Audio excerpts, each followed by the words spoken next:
Hello, and welcome back to XP Waste, where we think purple sweets. Let me out of here! No.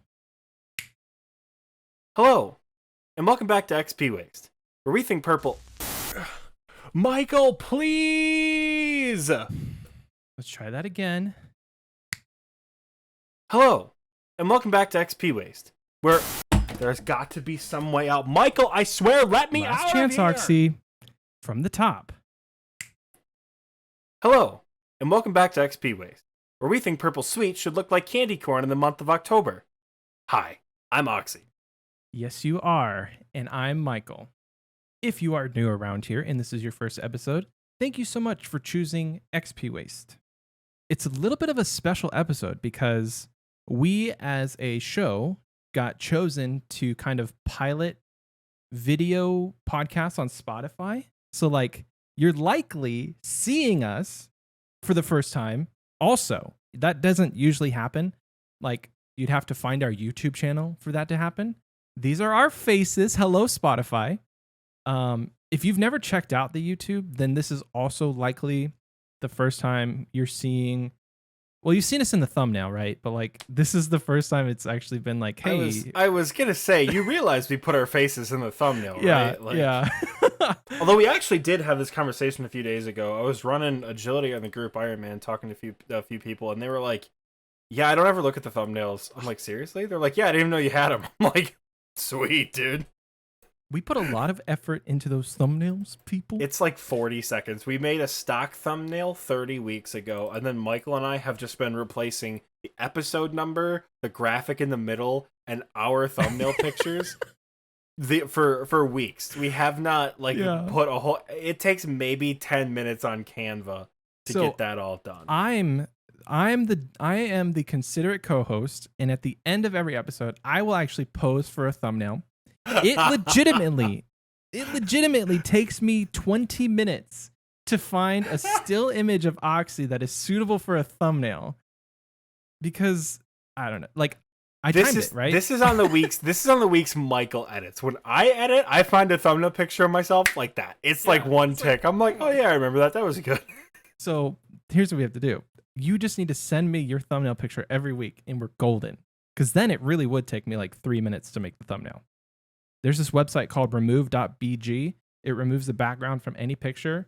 You don't really have to do it yourself in Photoshop. Chef's kiss. It's real nice. Yeah.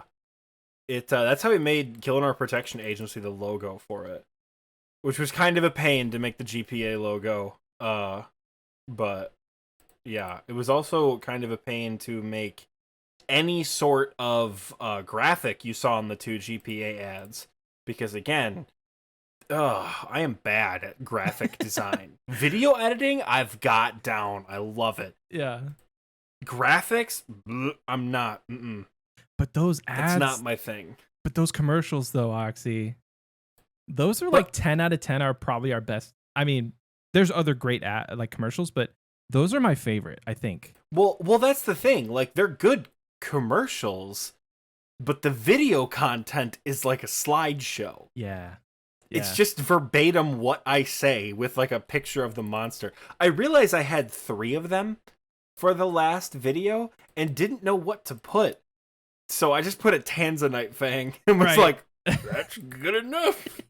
Like graphics, all that. It's not my wheelhouse. Right. I love video editing, but like, thank God. Cause I think Michael or your wife made, because I think it's your wife's Canva account. I don't know which one of you guys made the actual thumbnails for everything, YouTube and Anchor and all that. Like originally? Yeah, it was me. Yeah, I absolutely not. No way. And would not have happened. Listen, I am by no means a graphic designer. So if you guys have any tips for our thumbnails to make them more clickable or more like better on the eyes, let me know, because literally I don't know what I'm doing. I just kind of did. My first thought would be to not make them black, but at the same time, I really like how we stand out against the grayscale background. Yeah. So, yeah, I don't know. We'll workshop it because, again, not a graphic designer, and we're supposed to be like spending money on an actual graphic designer soon. That should be happening soon. I always have to find like something to fidget with while I'm recording. And today I found a dice that has Ohio on it. That, first of all, that's disgusting. Second of all, I have a fidget toy somewhere around here that B has also used for herself. Aha! So the facility I work at has a lot of these little fidget toy things, and I play with this it's just a marble in a little finger trap thing that just goes back and forth. And I haven't played with this thing for weeks while we record. One of those. I just keep it under my desk and go boop boop boop boop boop boop boop boop boop. Oh, I found my fidget toy. It's just a level. This has been with me since like the 3rd episode. And if any keen-eyed viewers ever notice me just like with my hand up and I'm like holding it like this, watch out for it because it's always in my hand. Put the dice away. Viewers will probably have seen me with tweezers in my hands sometimes, or like anything on my desk that's small and doesn't make noise. Yep. I constantly mess with. Yep. I cannot sit still. Yeah, same. I wouldn't be able to do this podcast without this level. I don't know what I would do. I'd have to order another one from Amazon. No, I just use the dice. I love how you're like, if I didn't have it, I would just get another one. It's comforting, Oxie. It's comforting. I know. So I wanted to point out something very sad, right? So I last week announced I got 99 rune crafting. Then we announced a skill of the week for the interim between now and then leagues. Because like in the TNL Discord, we had bingo and that was a huge success. And I feel like there's a lot of post bingo burnout. I'm experiencing it myself. So then Group Ironman came out. That's hype. And I'm like, let's have another event that like leading up to leagues. Let's do a skill of the week because that's really low maintenance. We put it out there in a poll and 20 something of you guys in the TNL Discord, that is, chose rune crafting as the skill of the week. I think fishing was like very close at 18 votes. It was 2 votes off. It was 2 votes off. I don't know how this happened, but I'm back. I'm back at the Soul Altar during recording doing rune crafting post 99. So right now I'm at 13,091,000 XP. So I'm about, I don't know, 50 or 60,000 XP over 99. Thank you, everyone. Thank you so much. This is what I wanted. So here's the deal. I need 86 rune crafting for the achievement diary, right? Like, I need that level. So like rune crafting skill of the week should be a good motivator. I did the math earlier, and by did the math, I mean looked at wise old man. Between October 6th, when Group Iron Man came out, and today, at the time of recording, I have done 952k worth of rune crafting XP in 2 weeks. Almost a million? I've made it from like 81 straight to 85. Wow. In 2 weeks. And then y'all sons of bitches have the audacity to do a rune crafting skill of the week. I'm like, here's the deal. I'm going to have 86 done by maybe Monday or Tuesday, looking good. And then we're going to get in the Inferno. And then skill of the week. Here's the deal. I'm still going to go in the Inferno because I'm not going to win this skill of the week. No. I do not care about winning. There was no buy-in, but I'm still going to lose money on it because I think I have to contribute to the pot. Which sucks. Mod pay means something different now. It really does. Mod pay used to mean like, oh my god, I have 6 bill. Here's 50 mil because I just don't know what to do with all this money. Now mod pay means fork it over to 5 mil for the event fee. Like, we do this to ourselves too. That's the worst part. No one asked us to like put money forward because like all we have to do is say the winner of this event gets a Discord role and maybe a bond. There are people in the Discord who will literally fight to the death for an exclusive Discord role. Mm-hmm. Only one person gets it. And if we have a second event, it'll be a different, like if we have a second runecrafting skill of the week, it'll be a different title. So like that title is one and done. So that's all we had to do. And maybe Oxie, we haven't announced we haven't announced it yet. So maybe that's all we need to do. 500k to 3rd place, 1 mil to 2nd place. And then 1st place gets a bond. You never know. That'd be perfect. Oh, you 'Cause can have all the soul runes I craft this week. I think somebody said that. I don't know if it was TMD or somebody who was like, "Oh yeah, I'll just use the blood runes I craft to like donate to the pot." Yeah. And I'm like, "You mean the blood runes I'm gonna use on the Inferno?" Yeah. I think I made a comment earlier. I'm like, "Bro, I've made like 40,000 blood runes since Group Iron Man came out." Jesse's in VC. He goes, "Yeah, I can't wait to see all those be gone doing your Inferno runs." I'm So like, expensive. "Let's go, baby." Wow. Well, it's saving me a lot of money. Well, yeah, it's saving you money, but blood like runes are kind of plummeting, but it's saving me like 20 mil worth of bloods. Yeah. So if there was I'm not somebody gonna complain. who didn't craft every single rune, it would be very expensive. Very Yeah, expensive. it's gonna be expensive no matter what.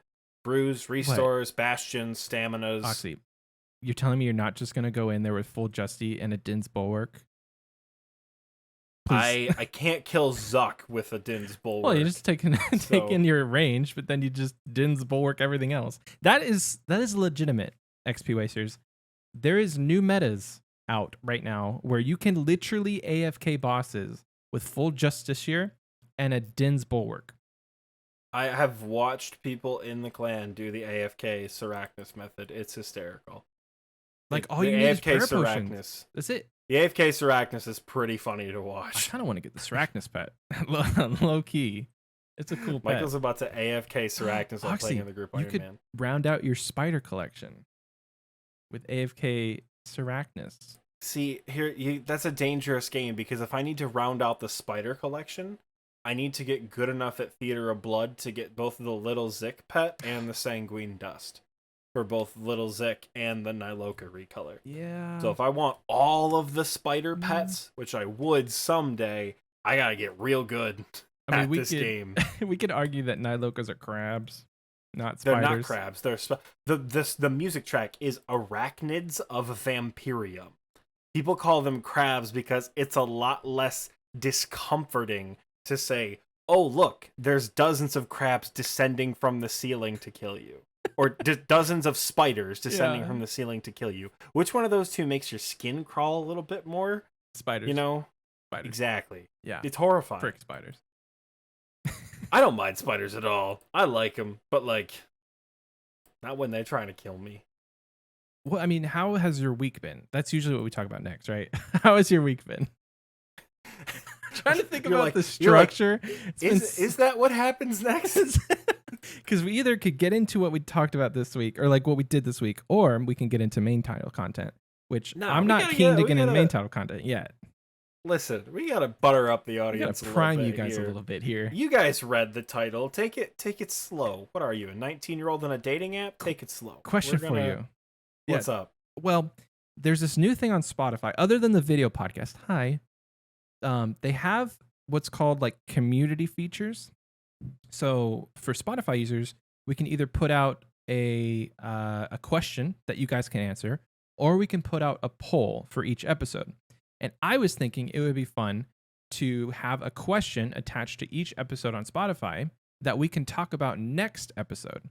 So for this episode, I was going to ask, and we'll have it in the questions, we'll say, what boss would you like to see come to Old School? So answer that question in the community section, and we'll talk through some of the answers next week. Sound good? Good. Cool. Yeah. So I didn't know something this I wanted was to a do. feature. Yeah, it's pretty cool. It sounds cool to me. I did not know this was a feature. So there's there's a question on last week's episode, but nobody's answered it. So I kind of wanted to call it out just so that people know that it's there. But if you want to go back and answer last week's question, it was, what is something that you wish you knew before you started streaming? So it's kind of like just relevant to the main title content. Okay. Yeah. So, Oxie, how was your week? My week has been pretty good. IRL, it's just been a week. Again, pretty neutral, not good, not bad. Making some moves with my internship, which that's about all I'm gonna say. Yeah, it's nothing like crazy big related to the podcast. It's just I'm not about to. Yeah. Anyways, yeah. So IRL has been pretty solid. Went to like It's like a apple orchard, pumpkin patch, petting zoo super hybrid, but it's not just barn animals. They have like exotic animals and shit at this petting zoo too. Ooh. So I got to like feed baby goats and say hello to like a honey badger. Not at the same time, but like just in the same vicinity. It's awesome. Yeah. We went to that today. My best friend and I did. It was delightful. I got some. It's so good. So here's the deal with the apple orchards and things like that in Michigan. Apples, cider, and donuts, and pumpkins are always pretty pricey, but all the other artisanal goods are pretty cheap.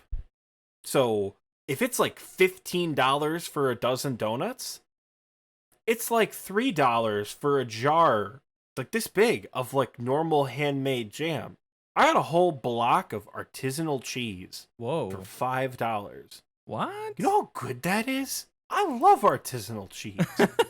I am the guy who, if I lived in Stardew Valley, I swear to God, all I would do is eat all day long. Because it's so good. Yeah. The care and the effort the people put into the food, oh, it's so good. Chef's kiss. That said, I also don't want to spend $6 on a quart of cider. That is a lot for me. Mm-hmm. So, I'll get like 1 or 2 donuts. I'll get a cup of hot cider because it's like maybe $3 for all that stuff, like the single use, whatever. But it's the other goods that thrive. So IRL has been pretty awesome. In game, Oxie has been parked at the Dense Essence altar. Oxie's over here today, parked at Dense Essence, not doing anything. Jaddy just got 46 agility. Literally, right, it's on my screen right now. Nice. 46 agility. GZ. I can now use the Cosmic Temple medium shortcut. Sick. But I've been getting gains. I got 880 total level. I got 116 quest points. What else? I've got overhead prayers now. One small favor is done. That's an achievement in itself. What do we got? We got rune scimitars. We got fairy rings. I'm working on graceful right now, so we're pushing through. Group Iron Man's looking pretty good. This man did one small favor without graceful or stamina potions. Can we just give Oxie a round of applause, please? So I've been walking everywhere. Yeah. The whole damn game mode is just walking. Right. That's not iron anything. It's just walk mode. Walking simulator. It's literally walking simulator around Gielinor because, all right, I have a high magic level. Where are you going to get law runes? Oh, that's right. You're not. Go fuck yourself. You're going to walk everywhere. You get 1 teleport, and it's the Artie cloak.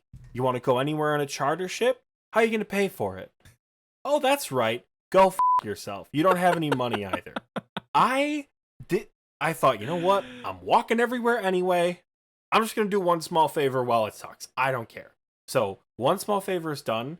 Overhead prayers are established. The key ring didn't do a damn thing for me because none of the keys I had in my bank fit on it. So, that was cool. Dropped all the keys, said I don't give a shit. I'll get more if I need to.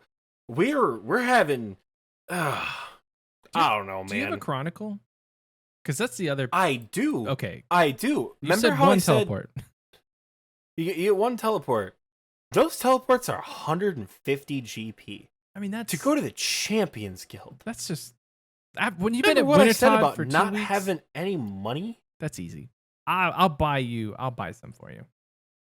I don't think they're tradable, so it doesn't matter. No, I mean, I'll give you the money. I'll fill up your chronicle, man. Well, it'll be fine. I'll put it in the How many shared charges does chest. a Chronicle even hold? I don't know, but I have like 35 right now. I have an ectophile. I have about 25 law runes. I have 46 mage, so I can get most places. Yeah, I thought we're just reading from Akuna in the recording booth chat. He said, I thought Scape was hooking up with Cash from Agility Pyramid. Yeah, but he just got a puppy, so like he's not on RuneScape as much this week. Yeah. Also, Scape and I are the designated PVMers. Everyone in the group is capable of doing PVM, but Scape and I are the two who are like, let's do this, like cracking our knuckles, ready to go beat the shit out of the Barrows brothers. I watched Scape almost lose a life at Barrows because he did a 3-brother run, ran out of prayer potions, ran away from Carol in the tunnels, Yeah. And then as he went from one room to the next, Varrock spawned, and he went, "Oh shit," and kept running. No. He had like 25 hit points left. Oh my gosh. No prayer. Surrounded by brothers. We're like, Telly out. It's not worth it. Telly. Telly. He's like, it took me 35 minutes to walk here. I'm not going to tell you without getting a chest. We're like, Godspeed, Man's brother. determined. He got it was like 2,400 gold. That's all that was in the chest. Because he couldn't get anything. Right. He couldn't kill any monsters for reward potential. So like, that was a trip. We almost lost our hardcore status. We're still hardcores, by the way. Michael loves it. Michael is so happy that we're still hardcores. It's very stressful, and I just want to suicide just to get it over with. But Oxie won't let me do it. How's your week been? Okay, my week has been good. Other than having to live stressfully with a hardcore. I know. So now it's gonna be kind of difficult because we always say like if you're watching the video version, everybody's watching the video version now, so there's nothing to hide. Anyway, I moved everything in my background. So everything back behind me used to be way farther back, and it was just kind of like there. It didn't really have a purpose. But I found, let me see if I can move my camera so I can see myself. I found these two shelves on the bottom in the trash. I also found these two other shelves in the trash as well, but that was like a month or two ago. They're nice. They're like the $50 or $60 shelves you get at Target. And this lady was just throwing them away. I took a little Lysol, cleaned them up, we're gooch. So everything back there is just a little bit closer, and I've been trying to add little Easter eggs to things. Like if you look on this side, it says at XPWastePod. You can't really see it, but it's there. I know it's there. Can anybody tell me what the single reason Michael reorganized this for? Michael, move out of the way of your camera for a second. We're going to do a quiz. Can anybody tell me, there's two possible acceptable answers. One of them is correct. One of them is a runner-up answer. Can anyone tell me from this background right now why Michael made everything more visible? Ready? We're going to count it down.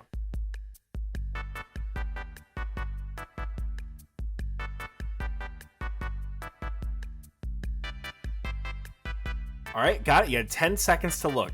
What's the one reason? If you said the Bloodhound plushie on top of the slot machine, you would be absolutely correct. That is the whole reason Michael reorganized it. If you said the bougie leather bag, that's the second. That's the runner-up answer. Isn't it cute? So Michael DM'd Scape and I when he got that. He goes, "That was the best $100 I ever spent." We're like, $100. It's from the UK, so like ordinarily this thing would only be like $50, which is still, I think that's a steal because this is completely handmade, hand designed. It's the size of a Beanie Baby. This is not a plug or a sponsor, but Witchcrafty on Twitter sells these. I don't know. I know if she's her name. I thought it was Witchycraft. I got a card.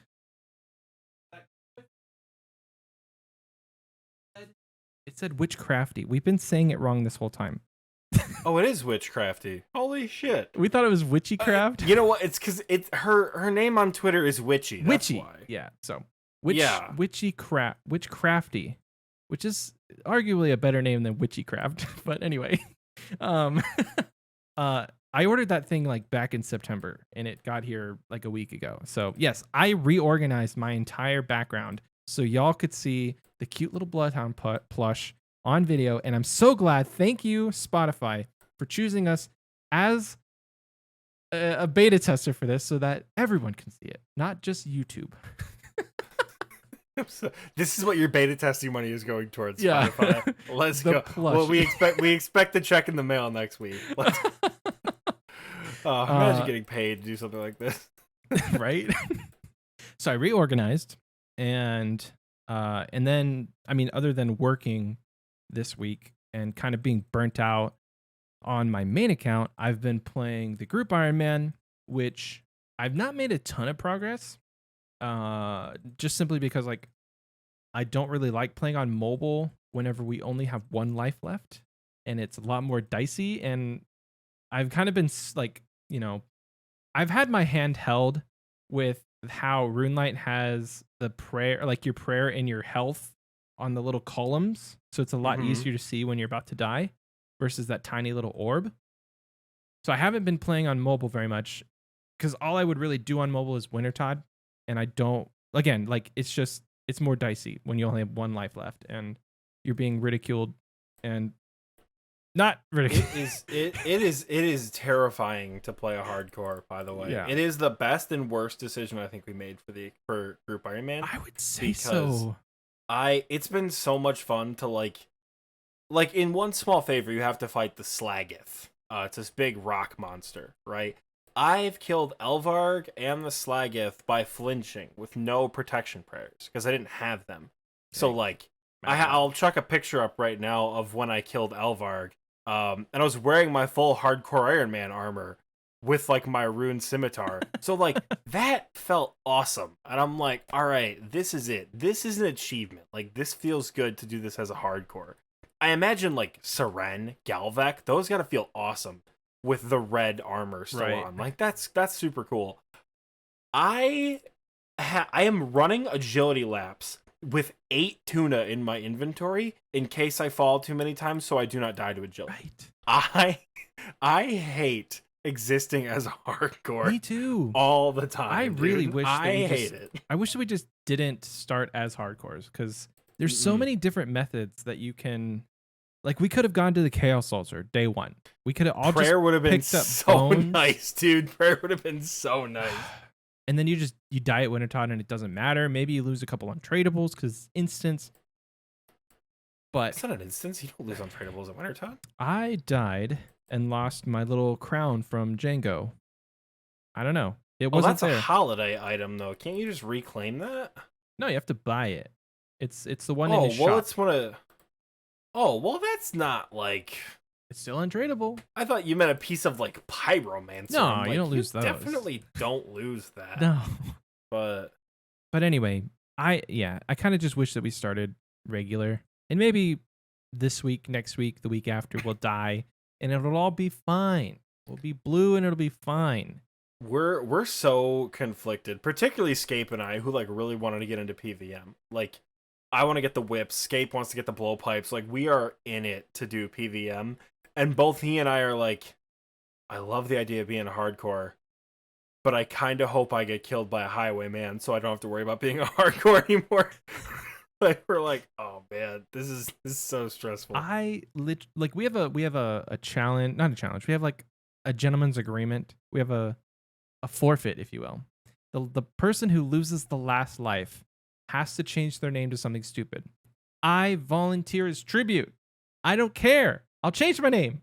It's worth it. Because you get one free name change, so like it doesn't cost me anything. I'll do it. Yeah, dude. but I'll like, be like the idea Highwayman's bitch. I don't care. Just the idea of that though was that it's supposed to be a bit like, haha, look at him, he died to a bridge or something like that.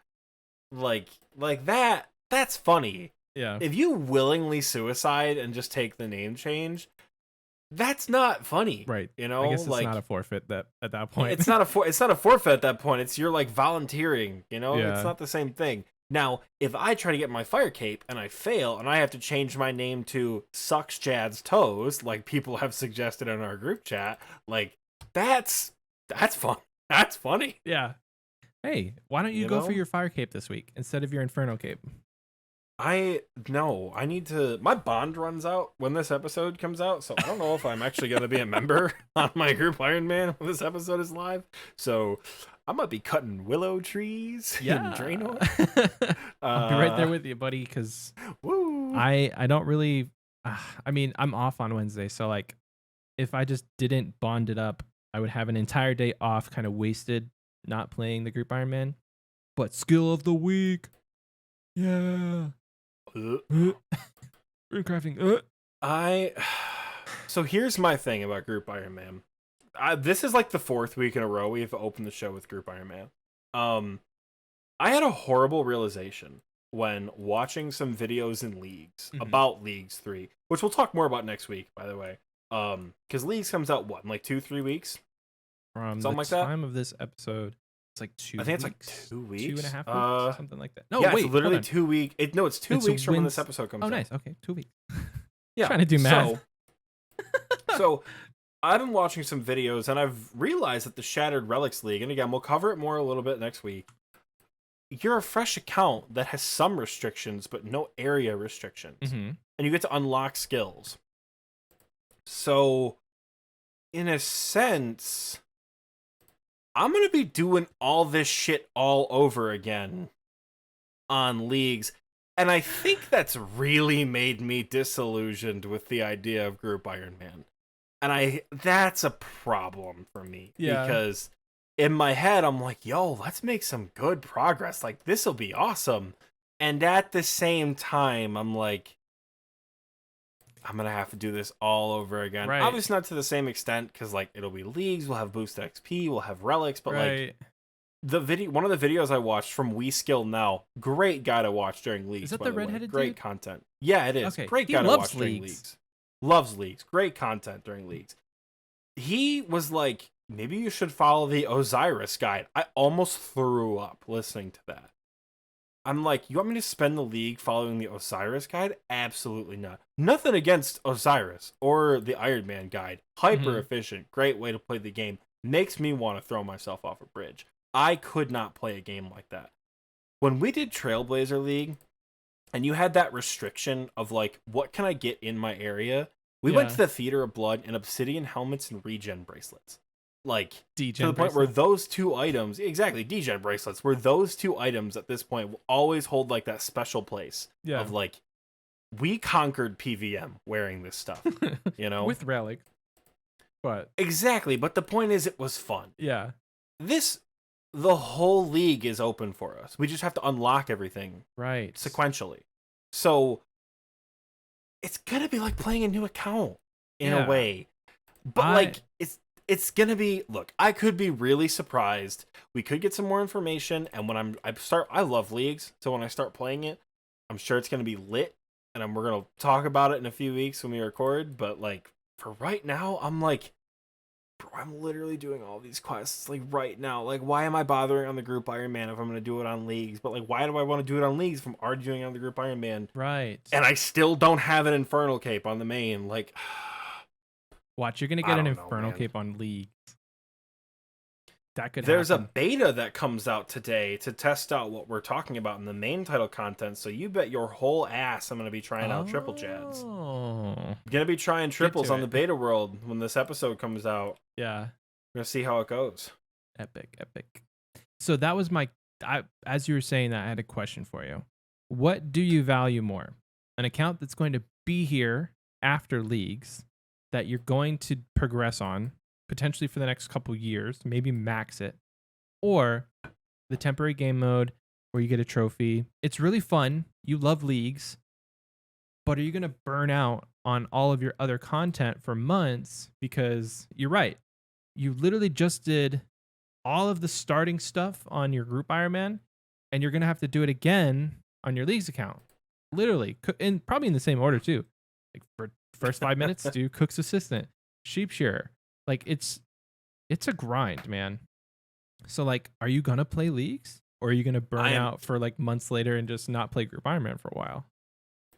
I would guess it's gonna be more the latter for me, because the Group Iron Man, we're all so early game that we're having a really hard time contributing to one another. Mm-hmm. For example, TMD just unlocked Karambwans in the last couple days, and he's finally starting to pump Karambwans into the group chest. But our resident chef has not cooked any of them, because our resident chef hasn't gone to the Hasidius kitchen, doesn't have a high enough cooking level, and just hasn't done the thing for cooking. So we have some food, but not a lot. It's like salmon and tuna and things like that from Temporos. Yeah. The resident PVMers are not at a stage where we can give people a bunch of items. I collected 2 rune scimitars, one for me, one for Scape. Scape has a dragon scimitar now, gave his rune scimitar to, I think it's like a community one at this point. I wear it for fashion because I'm not killing anything. Yeah, Mel is our crafter, and Mel doesn't have a high enough crafting level to like constantly pump out, you know, I mean like consistently, like dig site pendants, games necklaces, rings of dueling, glories. Like we're not there yet on the account. So the group element is fun, but the group element is going to be what keeps me in Iron Man mode, because I hate the idea of daily scape. Yeah. And I hate the idea of, like, I need secondaries. Like, I have been begging my group to give me secondaries so I can do Edgar's Ruse and make us prayer potion. But, oh my god, killing unicorns to get the horns, like, going on farm runs, I don't like it. I never had to do it on my main. Yeah. I don't like doing it on my Iron Man. When I did it in leagues, I had Endless Harvest and the botanist relic.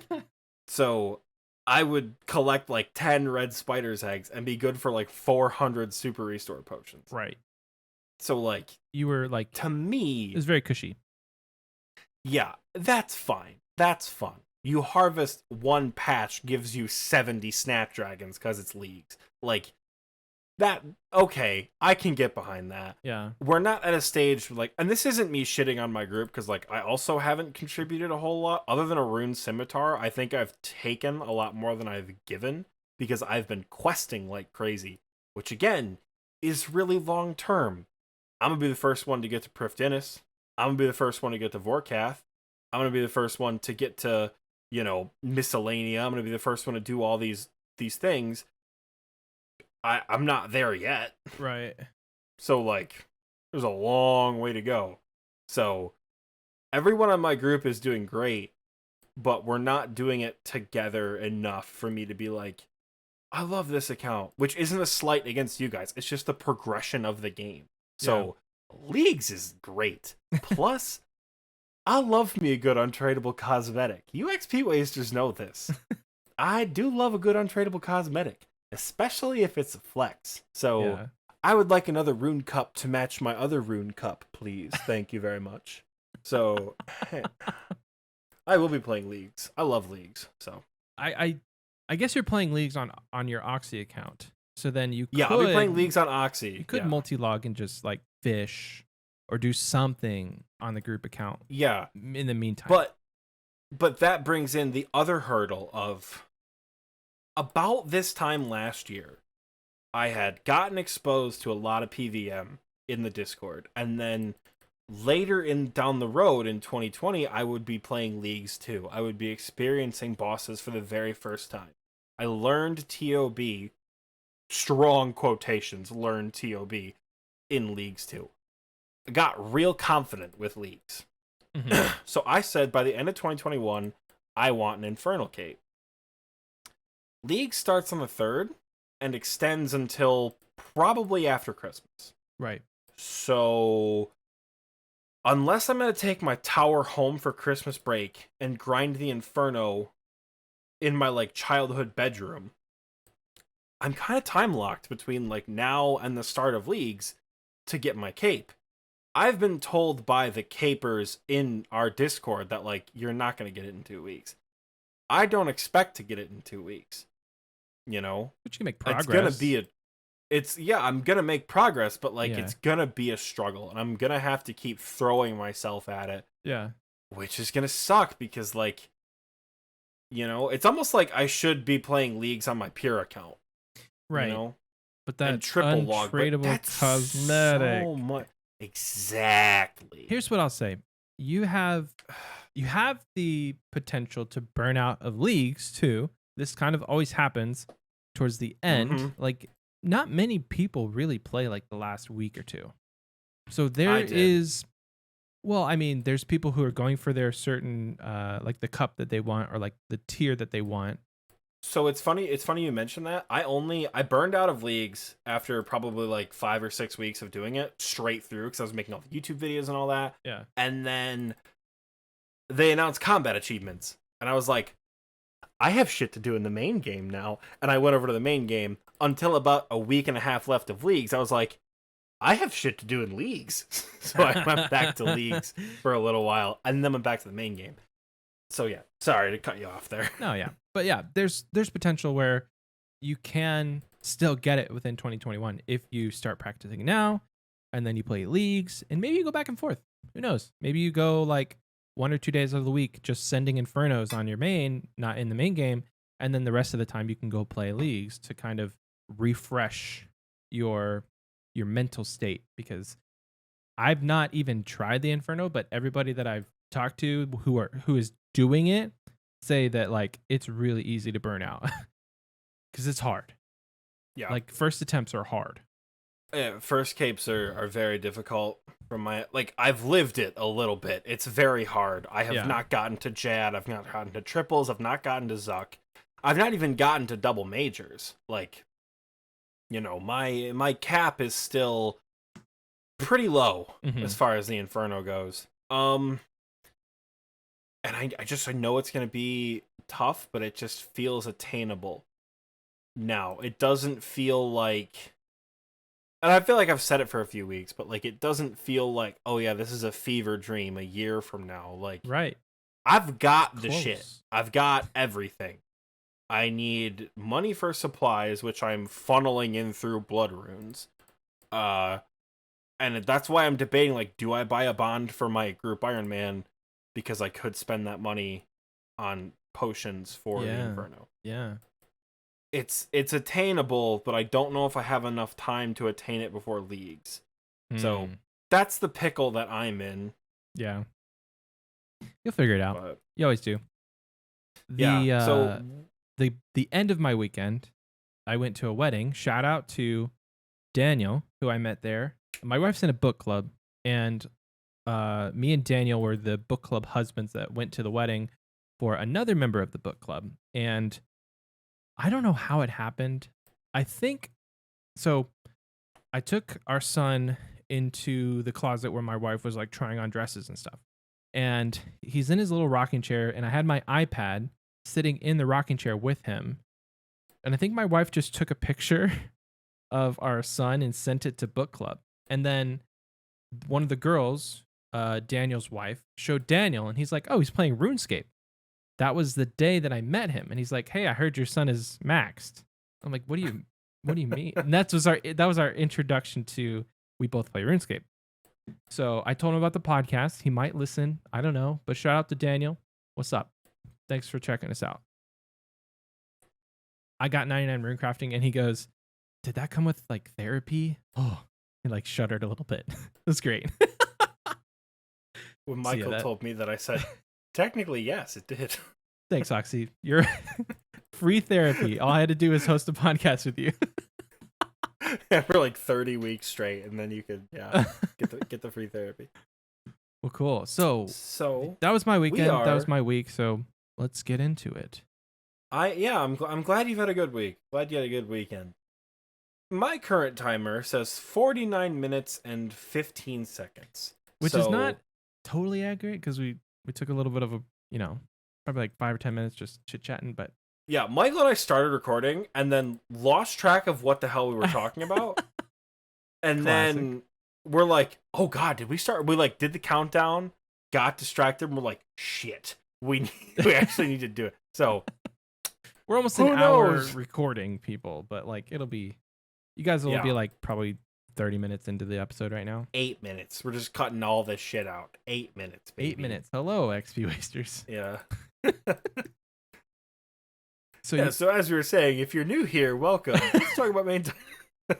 This has become a trend, and I love it. Okay, if you guys dislike it, let us know. But I don't know. There's a lot of podcasts that just it doesn't feel personal, and I've enjoyed our little like back and forth of just catching up and like talking about fun stuff before diving into this is what we're talking about this week. And I think I'm having fun with it. So if you guys dislike it, let us know. We won't little background into myself, because I feel very strongly that men should be open with their emotions all the time. I am very socially awkward and have a lot of very specific, not like very specific, but like very obvious social anxieties to people who know me, but not really to people who don't. And I talk about a lot of personal things on the podcast, which I'm fine with. I will share almost anything here. Like, it's no problem with that. And I really like doing that because it makes me feel like the viewers feel like they're connected to us, if that makes any sense. Yeah. I was telling my friend about it earlier, and she's like, dude, you have like a hell of a community. And I'm like, we really do. It's great. the downside to having that kind of social anxiety, when somebody pops in and is like, yo, dude, congratulations on earning 1,000,000 XP in rune crafting, or like, oh my god, dude, what's up? Like, that's so crazy. You lost all those blood runes to that peak hair when you were doing Major Arena 2. I'm like, who the f? I'm like, oh my god, I have a podcast. Like, I forget that I say these things on the show. Because, like, at this point, I'm just chatting Michael. There's people in the recording booth. They can't talk. They can only hear us. Yeah. So, like, I'm just chatting with one of my best friends right now.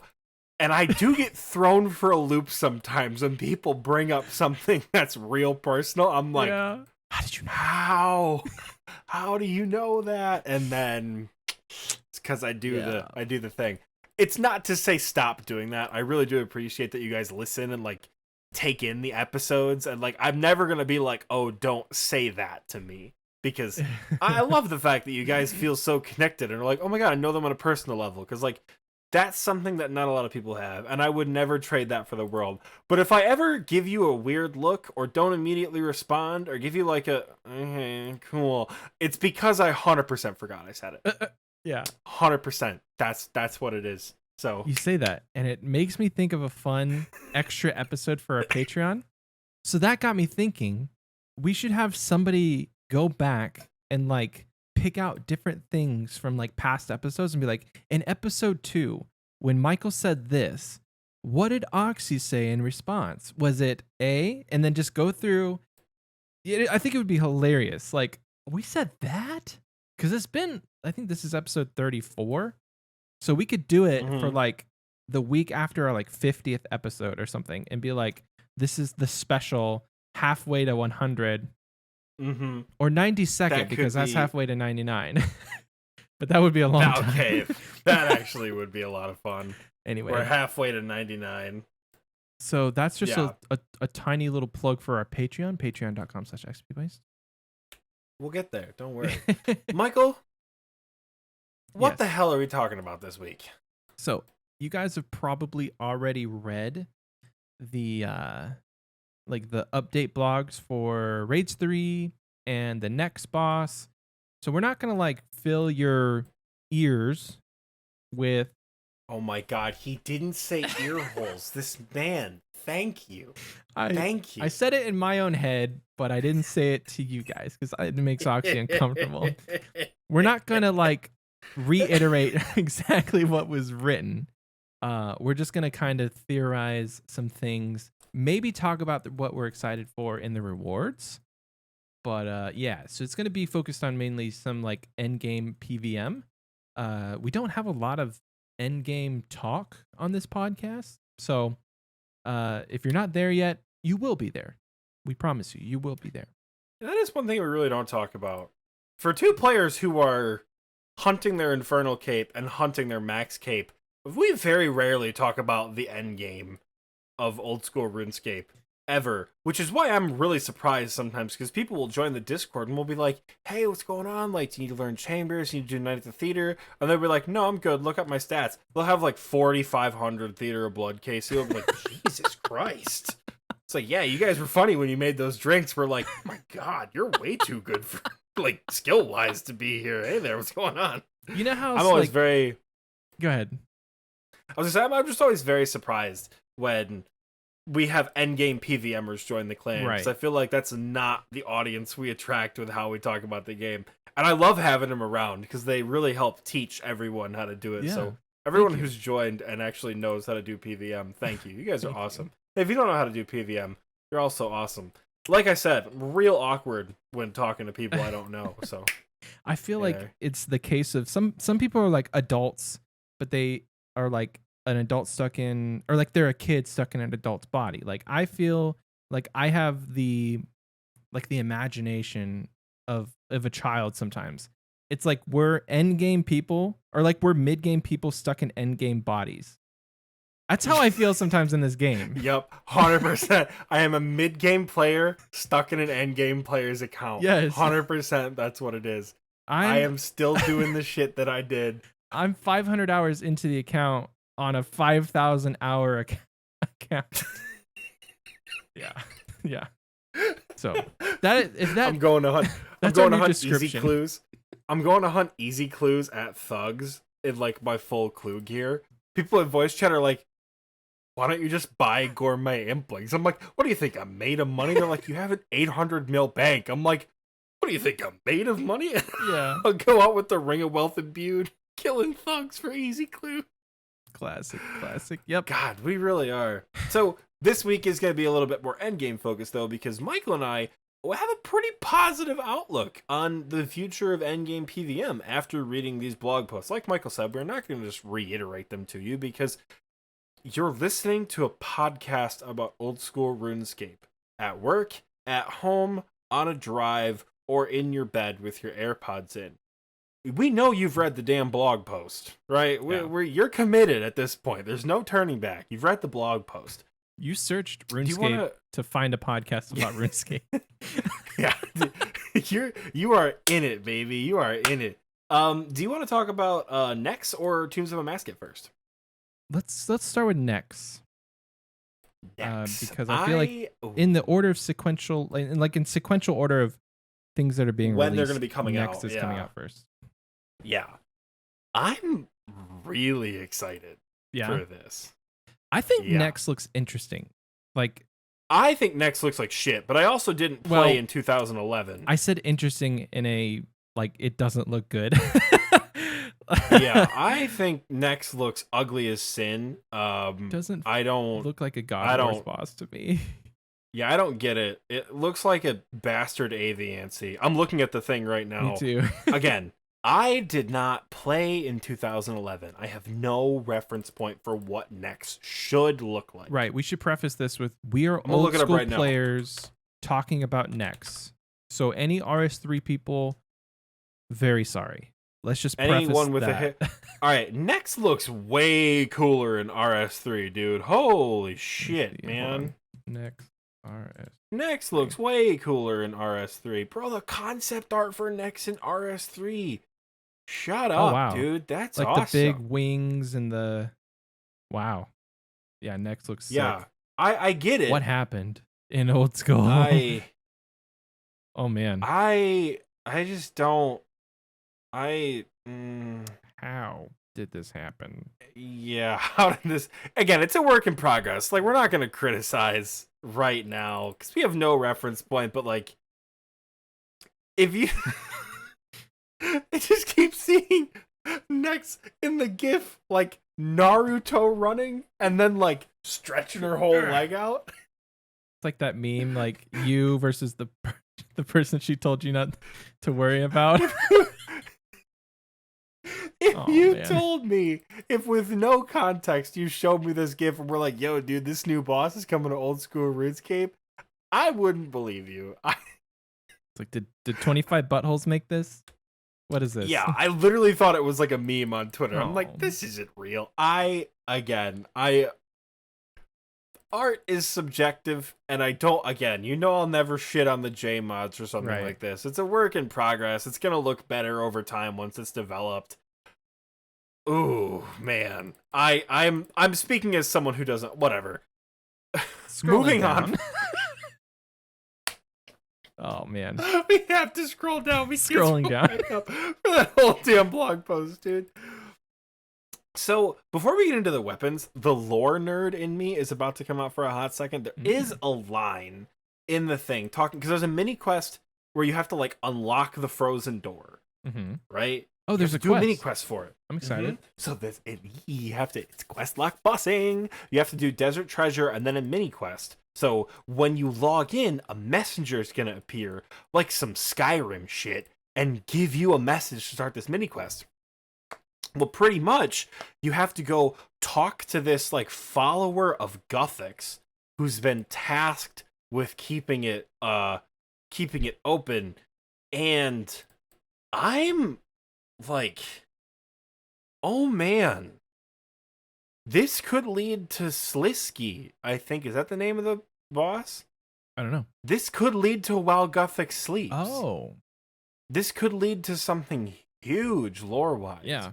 Because we're introducing a Guthixian follower within the God Wars dungeon. Right. Why is Nexus Prison being opened up? We don't know yet. Why is the barrier vulnerable after all these years? Right. Right? That's the individual, like that's the mysterious individual, right? Is somebody who's a follower of Guthix. Or no? For Nex, are you talking about the I know about the mysterious stranger Yeah. from like the Marique storyline. I contend that he's an Icene because of his glowing eyes from the quest.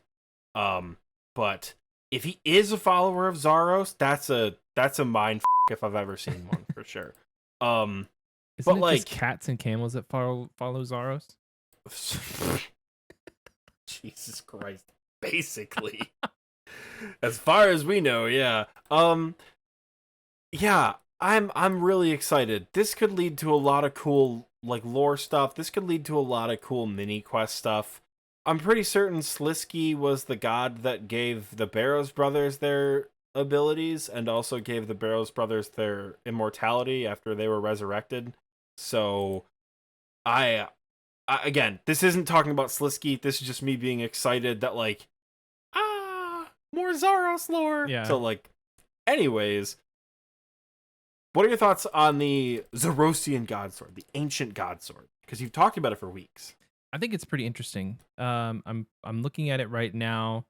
It targets a single individual with double the usual accuracy. Basically, it's just like it's going to be good for bossing. I don't know how well this will fare in like a PvP situation, but like you have the Armor God Sword for that. So I'm just trying to think of where this might be used. The main thing is like if the boss doesn't move more than 5 tiles, it deals an additional 20 damage after a timer ends. So that might be good for like big bosses who don't move around very much. Not so much. Well, I wonder how they're gonna fare. Like, I wonder how that's going to be like taken into account for bosses that don't move at all. Like, I think it's still going to be beneficial. I think that's where it's going to be the most beneficial because a lot of bosses don't move. You know, like let's think of bosses that move around a lot while you fight them. You've got Sarachnis moves around. The giant mole moves around. Yep. Hydra moves around a lot. The grotesque guardians move around a lot. Nightmare. Looking at the bosses right now, Nightmare moves a lot. Yeah. But if you hit Nightmare at the right time, she doesn't move at all. Okay. I guess it just depends on what the timer is. Yeah, it says 8 cycles, which I talked about this with Scape the other day. What does 8 cycles mean? Because they didn't say game ticks. They said cycles. So is a cycle different than a tick? I don't actually know. Could be a long time.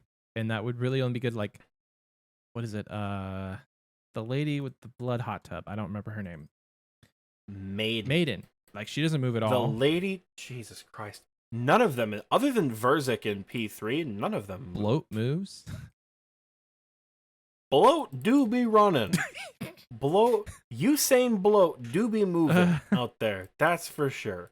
But if you get Bloat as soon as it goes down, who knows how long. If it's cycles. 8 game ticks, then absolutely you could hit that when it goes down. Yeah, that's true. So other than Verzik in P3, there's good opportunity to have the bosses down for a long time at Theater of Blood, or have them not move at all. Because other than Bloat and P3 Verzik, none of them move at all. Right. So Niloka's kind of moves, but only very rarely. 10% damage and accuracy could look good. So like if your max hit, what is like it's like a 60, then you're doing a 66 plus an additional 20, so that's an 86 for one special. No. Wait, is that not how it works? Oh yeah, no, it is. Yeah, because it's 20 damage. 20 damage. Yeah, it is. So 20 extended damage. That's not bad. I think it could be useful. There's not a lot of places other than like Slayer, Corp, where like it's strategic to have a god sword. So I'm hoping this fills some sort of niche where people will bring it more often, because it likely will be very expensive. Just seeing how Scape hard brought NEX up is. the good point. Scape brought up a good point of like, why not just bring an SGS? And I think it's going to be a lot in the sense of like this ancient god sword it's like a guaranteed heal at some places. Like the Ancient God Sword is a guaranteed heal at home. It's a guaranteed heal at well, like that's the thing. At Theater of Blood, you don't in no situation in Theater of Blood, unless you don't have a Dragon Warhammer or a Bandos God Sword, are you not going to use a Dragon Warhammer or Bandos God Sword? If you're that guy who says, I'm going to bring my Ancient God Sword for the heals, you're not going on that raid with those people. Right. I imagine I imagine solo encounters, Abyssal Sire, it could be very useful if you can't afford Dragon Claws. In that second or third phase. Do you think this is worded weird to say that only the 20 damage is given in a heal, or is it potentially that, like, I don't know what your max hit is, so don't quote me on this, but like that 66 plus 20, so is it 86 being healed? Because that seems a bit OP. Or is it just 20 the 20 being healed? Okay. Yeah, so it's 20 damage and 20 healed after an 8 cycle timer. That, I mean, that's not bad, because that's 40 health for a full spec. If you're doing, because it only costs 50%. And I think this actually could be really good in PvP. Right? This could be a really good PvP God Sword. Right. In multi-combat, or even in single combat if you're really good at hybriding or tribriding. Check this out. Ice Barrage, which we can talk about later because they have the Vertice stuff, which is disgusting, by the way. That sounds so cool. You freeze them with Ice Barrage, 15 seconds, cold, flat, can't move. Yeah. If you hit him with a Barrage right into an Ancient God Sword spec, they're not going anywhere. So that's an additional 20 damage that they're going to have to try to eat through. Right. And you're going to get healed. And you're still probably going to be either bolt ragging them or freezing them.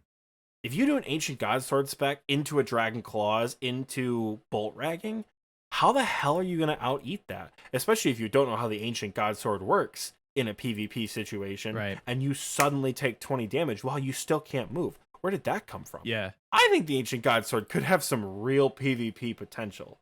Yeah. I'm just thinking, like, did they think about 8 game cycles being, like, longer than what a Barrage freeze was? Because if it's 8 ticks, how long is a Barrage? How long is a freeze? 15 seconds. It's 15 seconds, so it's definitely more than that. Yeah. So I guess we would just have to get more clarification on, like, what 8 cycles means. Yeah, that's my biggest question is how long is 8 cycles? I don't think anything, unless we're dumb and it's something that like they covered in a modcast we just didn't watch or something. Yeah. Yeah. I don't know. The Zarite bow is like a chin replacement. Yeah. Maybe. That's what they're talking about. Yeah. Because it's a multi-way ranged attack that uses arrows and then charges. And it's like, this won't be, I think I read somewhere, it's like, this could replace like chins in certain situations. But I think one of the main ones is like, people are talking about like, wait, what about Armadillo? Does it replace chins at Armadillo? We don't know. I don't know.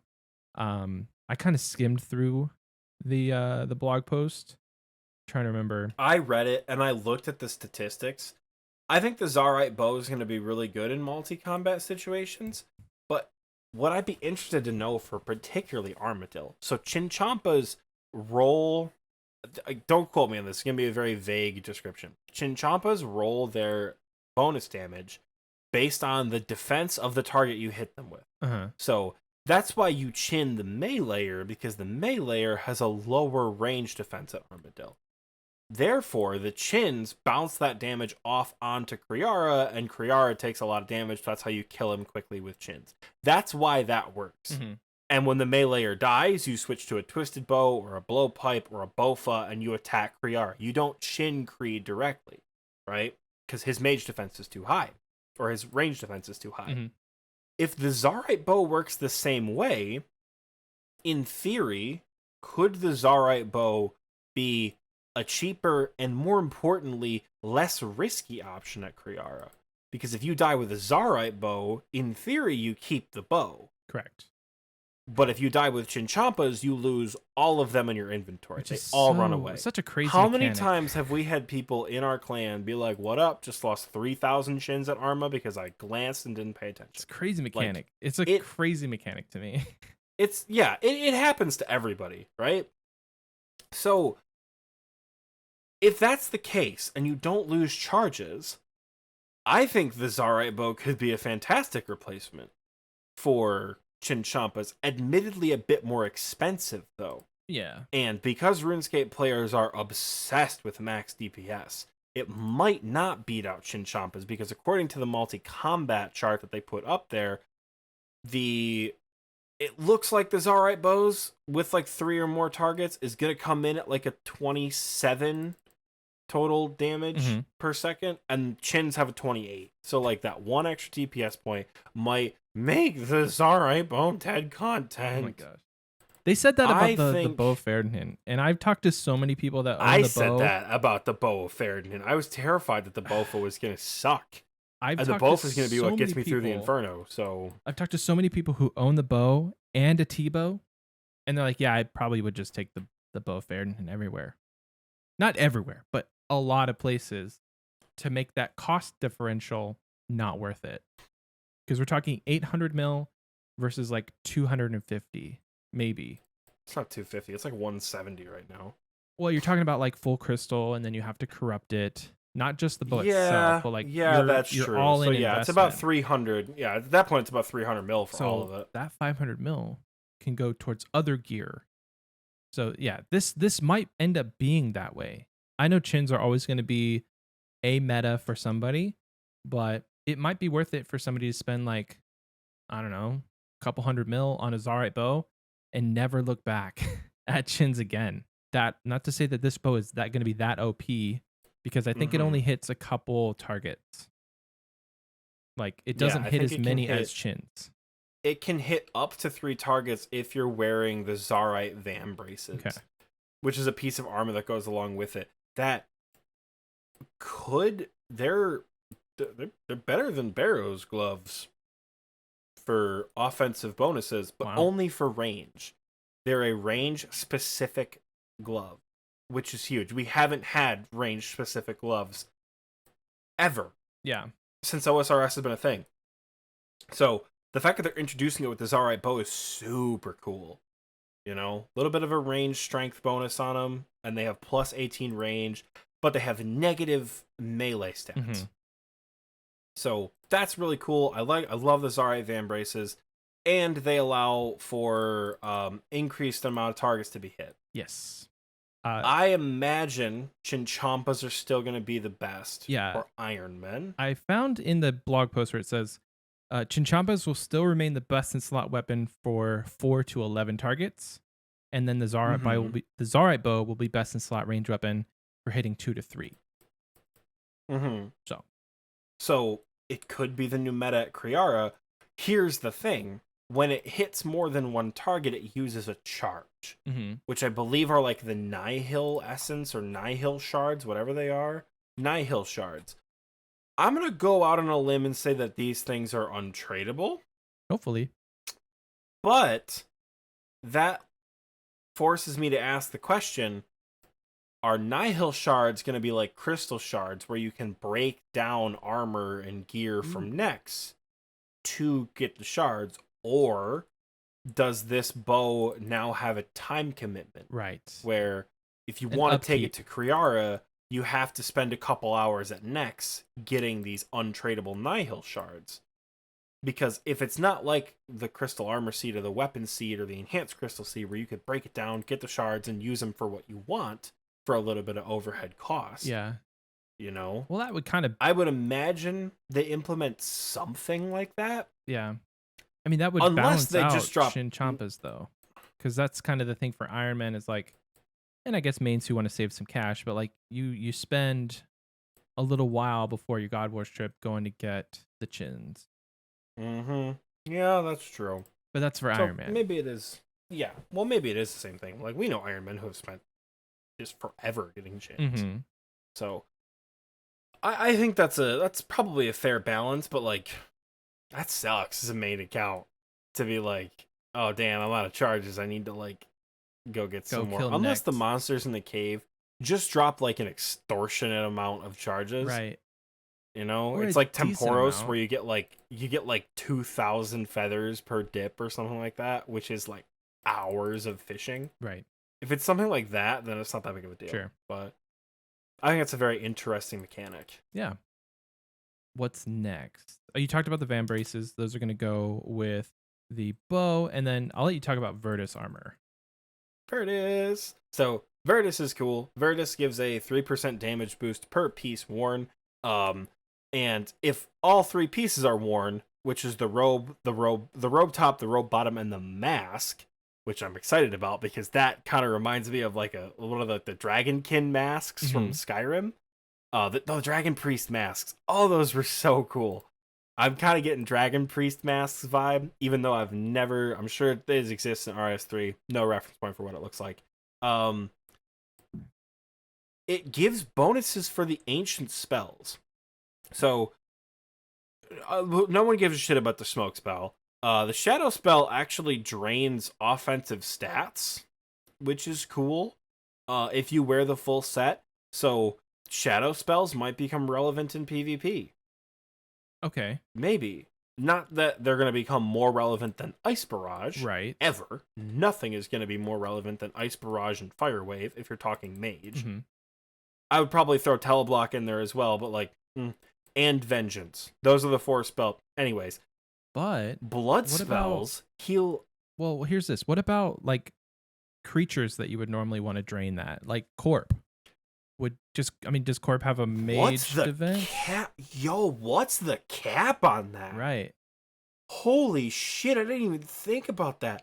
What is the cap on that spell? I don't know. Bro. Like, does it keep draining it to 0? Or is it like 1 cast, it's a set number, and then it just doesn't have an effect? I don't know enough about the spell because it's pretty I'm dead reading content it right now to now. see if I can find it. Okay, yeah, it just says shadow spells also drain strength, ranged, magic, defense, as well as attack. So it like blanket reduces. We should go, like, when this stuff gets beta tested, we should go take a full set of this and go to Corp and just cast shadow spells on Corp and see what happens. We'll Dragon Warhammer it down. Yeah. And then we'll shadow spell it. And see what happens. If this has no cap, holy shit, shadow spells might be like the single best spell in the game for PVM. Yeah. For mage-based PVM. Be cool. That's disgusting, dude. Yeah, there's a lot of places where you want to lower stats and you bring a Dragon Warhammer or you bring a BGS. But it's also a mage encounter, so like, do you really want to bring a Warhammer or a BGS and bring a full melee switch? Like, that's a pain in the ass. This thing against Zulrah? That'd be cool. Reducing the stat. Shut up, dude. Reducing the stats of Zulrah. Range and every magic. 6 game ticks? Holy shit. And defense? That'd be cool. Oh my god. Yeah, because you're bringing magic. Like, you really don't need. I mean, some people like to bring Vengeance, and that's on the Lunar spell book. If I'm not I am probably mistaken. This? Anyway. No, you're correct. Okay. It's on the Lunar spell book. I don't use it love that often. Vengeance. I love Vengeance as Zulrah. I prefer Vengeance over Thralls because nothing makes me happier than smacking a 38 on Avenge because Zulrah hit me for a 41. Nothing makes me happier than just clobbering Zulrah with a big Vengeance. Right. I might stop taking Vengeance if this doesn't have a cap. I'm literally stunned right now because I have never considered that piece of it. Scorpia, you use a bunch of mage at. Obor you can use mage at. You can use mage against the Mimic because it only has 1 mage level, so you lower the defense. Yeah. Crazy Archaeologist, Deranged Archaeologist, Shadow Spell against Bandos. Shadow Spell and Ice Barrage. You are a death machine at that point. Do they currently drain stats? Or is this only when the armor is worn? So, Shadow Spell right now, I believe, drains attack. Oh. From what they've said in the blog post. But this is every combat stat. Right. Dagannoth Kings. Not that Rex needs any sort of defense lowering anything, because Rex is a weenie, but like, bruh. This is... And it's all shadow spells. Mm-hmm. So like, it's the not big boy Shadow one. Barrage. It's all shadow spells. Yeah. I'm like We gotta sitting try here this. shitting myself right now, dude. This could be the greatest mage update we have like ever seen in old school RuneScape. Yeah, we definitely gotta try this it. This is insane, dude. I was more excited about the blood spells because they can heal up to 20% over max. That's cool. So like at 99 hit points, you could go to like 117 health off a blood barrage. That's huge. That is pretty for cool. Theater of Blood. Theater of Blood, the Inferno. Oh my god! And you only have to bring one piece to get it. No, you have to bring the whole set to get these effects. So you have to be you have to be wearing all three pieces. All three pieces to of get the set these are set worn. effects. Okay. So it's less magic damage, I believe, than Ancestral. But holy shit, dude! Combine this with an occult, a tormented bracelet, and maybe the new rewards from Raids 3. Mm-hmm. Yeah, this has potential. I definitely want to. I'm sold, I want dude. to. I want to test this out on I'm sold, some. dude. This is gonna be sick. I don't usually test out the stuff in the beta worlds, but I would actually be excited to try this just to see if it's any good. It's gonna be expensive. One, ice spells. Ice spells have 10% additional accuracy against frozen targets. I would imagine they buff that to 15. Okay. After the blog post, I would imagine, because this is the PvP element. Yeah. You know, yes, you can bring it to Nilokas. Yes, you can bring it to Inferno for the Nibblers. Ice spells, predominantly PvP. Mm-hmm. Same thing with the shadow spells, could be predominantly PvP. This set is beautifully designed for PvP combat. Yeah. It was kind of interesting. I don't know what it's... Because the crystal armor kind of made its way into PvP and PKing, but I don't think anybody expected that. Like with the Bofa, I don't think anybody expected that, which is pretty cool to see. PK with it, you got that money. If you PK with a Bofa, you get that money. Right. Like, again, this is coming from someone who's not a PKer. I'm not a PKer. I'm not a PvPer. I don't do Deadman mode. But, like, thinking about the potential uses of this in a PvP situation, multi-combat, right? Clan versus clan. You're out there shadow barraging, lowering the stats of the enemy clan. Mm-hmm. You're out there ice barraging. You land one barrage, it's over. Because now you have something that is equally accurate and as lethal as a bolt rag. Right. Because bolt ragging is difficult because range, as far as I'm aware, is a lot more accurate against most types of armor other than melee. So like mage armor, range armor, you're good to go. Mage kind of sucks against range armor and mage armor if they're praying augury and protect from magic. 10% increased accuracy, which probably will get buffed. That's pretty good. I could sound ridiculous. There could be PvPers out there listening right now who are like, Oxie, that's the dumbest thing I've ever heard. This is good. This is a PvE update that focuses with, like, these are items you could use in PvP. I don't know. I'm excited. Dude. Yeah. Yeah, it has a lot of potential. They are going to introduce a new potion, which is going to incorporate dwarfweed. So I think dwarfweeds actually saw a little bit of a spike.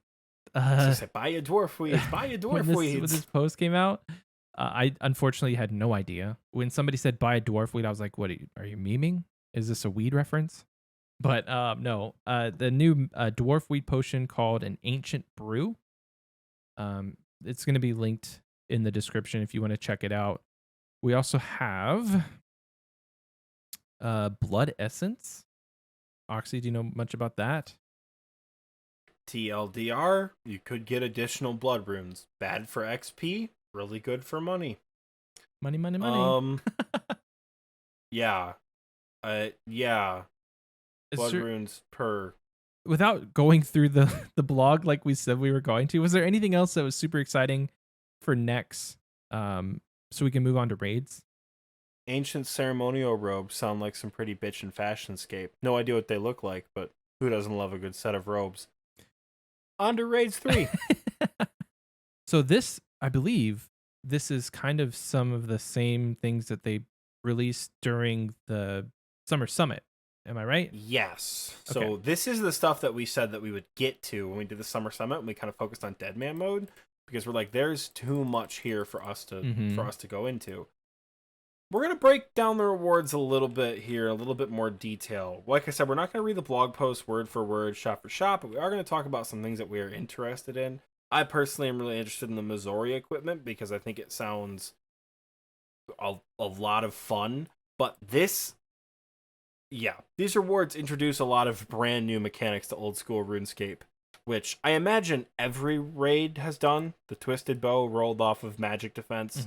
The Scythe of Vitur hits bigger numbers for larger targets. The Sang Staff heals you. Like, it's on par for what raids rewards do, which are kind of really mix things up a bit. Yeah, that's true. And that's it's interesting because usually people in old school don't like that kind of stuff. When it comes to raids specifically, they're like, give it to me. New mechanics, give me. give mechanic, please. But everywhere else, they're like, keep old school, old school. Vote no to Group Iron Man. Like, come on. You can't have it both ways. We know you really like new mechanics. Yeah. Take it away on this one, because I don't think I've read this like since it came out for the Summer Summit. I was not a good podcast host. We discussed this a few days ago. Michael and I talked about it, and we're like, hey, let's talk about the new PVM rewards, because like we have a pretty positive outlook, and like from what we have seen in the past several months, like there have not been a lot of hopeful voices for the future of old school PVM, and like that's gonna be us today. We're gonna be the hopeful voices. Michael's like, yo, I ain't even read the blog post, dude. Like, tell me what you got. I was so focused on rune crafting today that I literally forgot. I read the blog post. I read the blog post 10 minutes before we started recording. Okay. No worries. So the Missouri equipment, I was excited about it earlier. I'm still excited about it now. It introduces the low life mechanic where it has a pretty solid range bonus, but when you're below, I think 40 hit points, or you remain below 40% of your maximum health. Yep. So for us, it would be about 40 hit points. You get an increase in range accuracy and range strength. So there's going to be a lot of very interesting new metas where like riding low HP is the move. Right. You know, this is armor for confident endgame players. Like, you know, right? The max hit of some of these bosses you're going to could one-shot you, but you're still going to do it. Well, that's the thing. They mentioned that in the blog post. In addition to the stat bonus offered with Low's Life, the Missouri helmet, chestplate, and chain skirt also provide players with bonus dodge chance. Ooh. Dodge is a stat that lets players have a chance to completely avoid all damage from most sources. Wow. There are some exceptions, but auto attacks have a potential to hit 0. So with this mechanic, you're talking increased range, strength, and damage for consistently riding low HP and having auto attacks at the Great Olm, for example. Just hit a 0. Like, proc a 0 with your set effect. Yeah. And keep low HP. Mod Arcane brought it up during the Summer Summit that, like, not a lot of avoidable damage, or not a lot of unavoidable damage, will hit higher than a 40. Right. If you mess up, you're going to get hit and die. Cool. But, like, not a lot of, like, Vertice auto attacks, if you're on prayer, don't hit that hard. They hit, like, 10, 15, maybe. You know, a lot of on prayer attacks at the Olm hit what? No more than, like, 8 or 9? Even Winter Todd doesn't proc you for more than, like, a 15 at 99 hit points. So, like, I would imagine if this is, like I said, confident endgame PVM, I ride the Corrupted Gauntlet on 20 hit points sometimes just because I refuse to lose DPS. Right. Right? So if you have a situation like that with low life and the dodge mechanic, bruh, obviously, the downside is the low life mechanic that comes from notably the Missouri amulet has significantly lower range strength than an Anguish. So what I'm seeing from all of this is how they are balancing it around existing items is niche uses. Where that screams dead content to me, though. That's the problem. But we'll see. I guess, because like here's what I mentioned. I don't know how many podcasts ago, like how many episodes ago this was, but like we're thinking about these items in current uses when we could be trying to think about it in what does the future of PVM look like with these items now. It could have no use for very many bosses now, but they could try and develop bosses in the future where this is a meta item. So future content, promising. Current content, maybe it's a niche. And I don't even think it's that much of a niche, because like, what about an armor set that increases the accuracy and damage of a specific weapon? The armor set's kind of expensive, and not every piece is super valuable, but you can pair it with a Slayer helmet and kind of get the same effect. But like, let's say in theory the weapon still does decent enough damage, but it's not as good as a twisted bow, and it's not as good as a blowpipe with dragon darts in certain situations. Is that a weapon you want in the game right now? Don't know.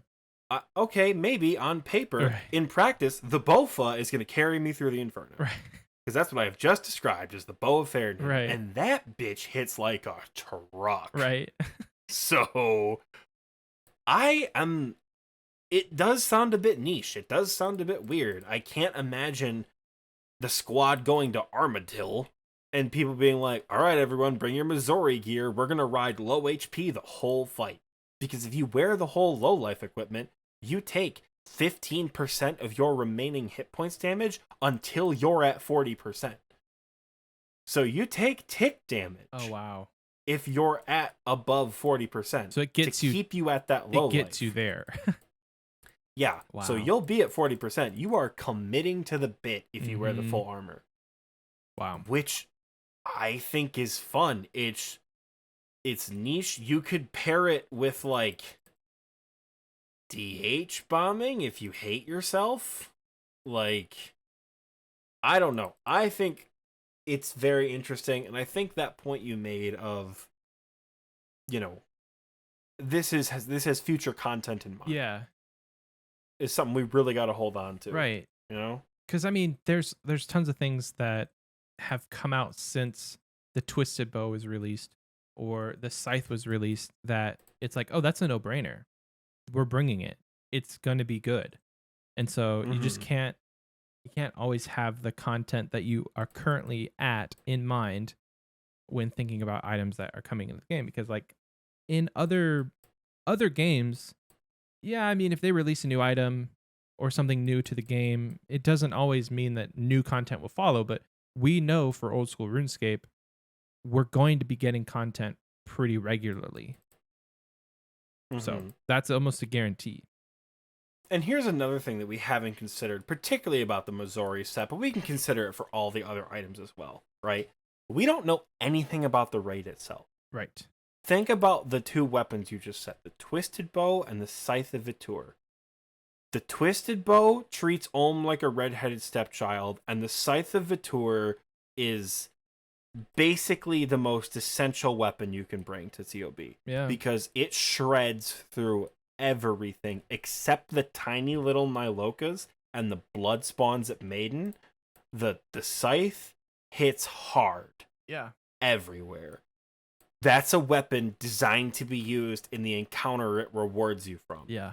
Same. The Twisted Bow hits hard Mystic. Against Muta, Vasa, Vespula, Olm, Mystics, Shamans. It hits hard everywhere in the encounter it's rewarding you from.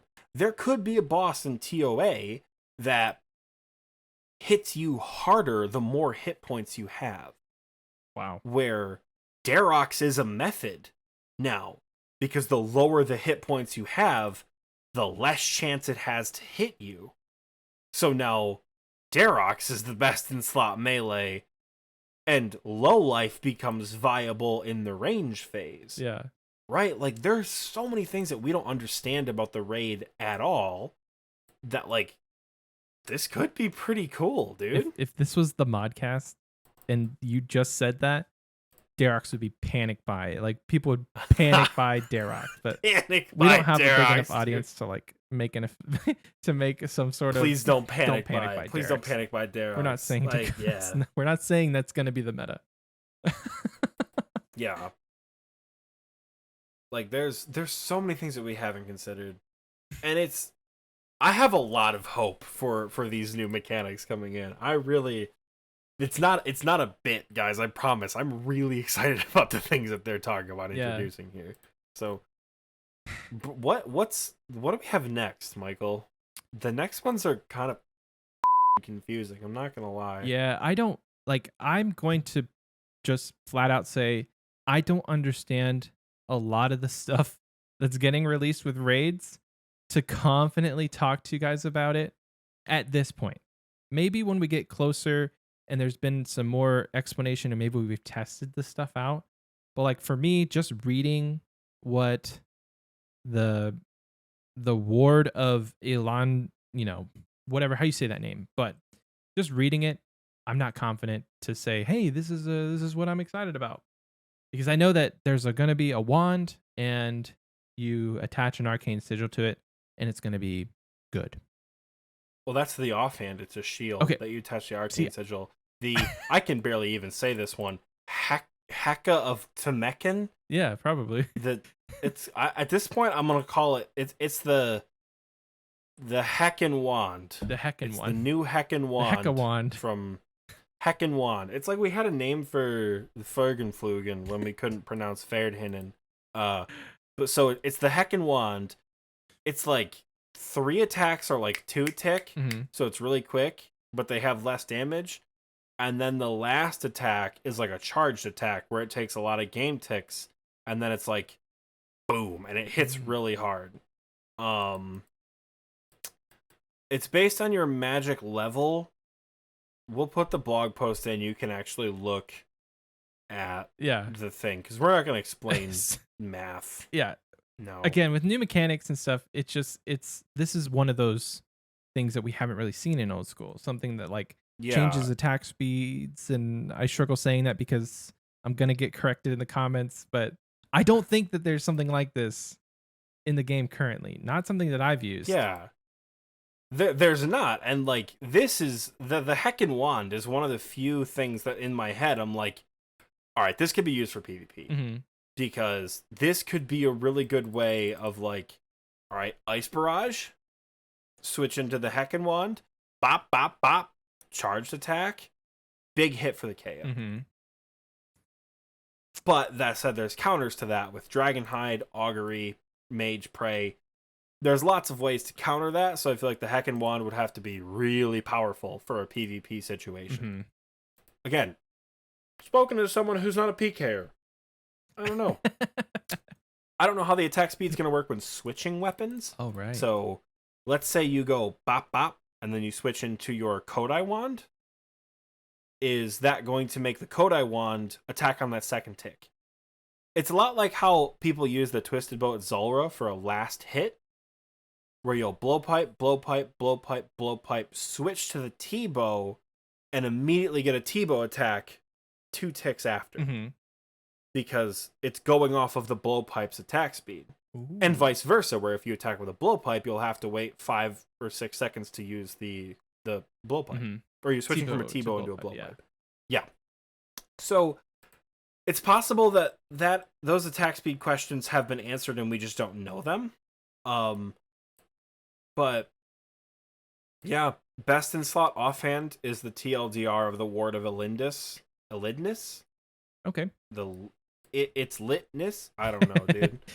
These names, they just smash the keyboard. Really. There's some lore and like theme behind it, but until they say it on a podcast, we don't know. Yeah. How do you feel about Light Bearer, Michael? I feel like this is going to be your favorite reward. So I need you to tell me about it.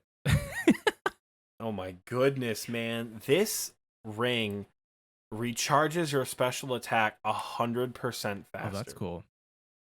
So if it takes, 3 minutes to come back, it takes a minute and a half to come back. Now, I did they read have about said that, like, unequipping the ring will reset the timer per like 10% that it recharges. But it could be really good at bosses that are quick. God Wars Dungeon, Sire, things like that. And they also mentioned that you could use it while skilling. Every 90 seconds, chop, chop. Oh, wow. Here, fishy, fishy, smashing. That's cool. You know, every 90 seconds for that boost. Wow. That's awesome. I really like this ring, and I don't know if you can get it imbued at Nightmare Zone. But what would you do if you imbued it? Because it has no stats. Oh, gotcha. So, no, that's interesting because the skilling aspect, I mean, it's not going to affect XP per hour very much because boosting doesn't always work. Like I boost for dense essence, but I don't think it matters. It doesn't actually do anything. I still do it just because. No, dense essence is one of the few places where smashing doesn't actually have an effect. Right. I was talking to Scape about it. He's like, it doesn't matter because like you mine it at the same rate starting at like level 30. Yeah. Like that's just, it's something ridiculous like that. Scape was explaining it to me when we were doing rune crafting a few months ago. But like, it's the meme. Why spec? I don't even spec here. But yeah, there's certain things like I don't think specs actually go past 99. So like if you're 99 woodcutting, you spec to 102 or something. It doesn't really do it. It doesn't work. I mean, it would be nice at a place like the Woodcutting Guild where you're busting up with like redwoods or something. It could be nice if you're doing anglers. Yeah, you know. True.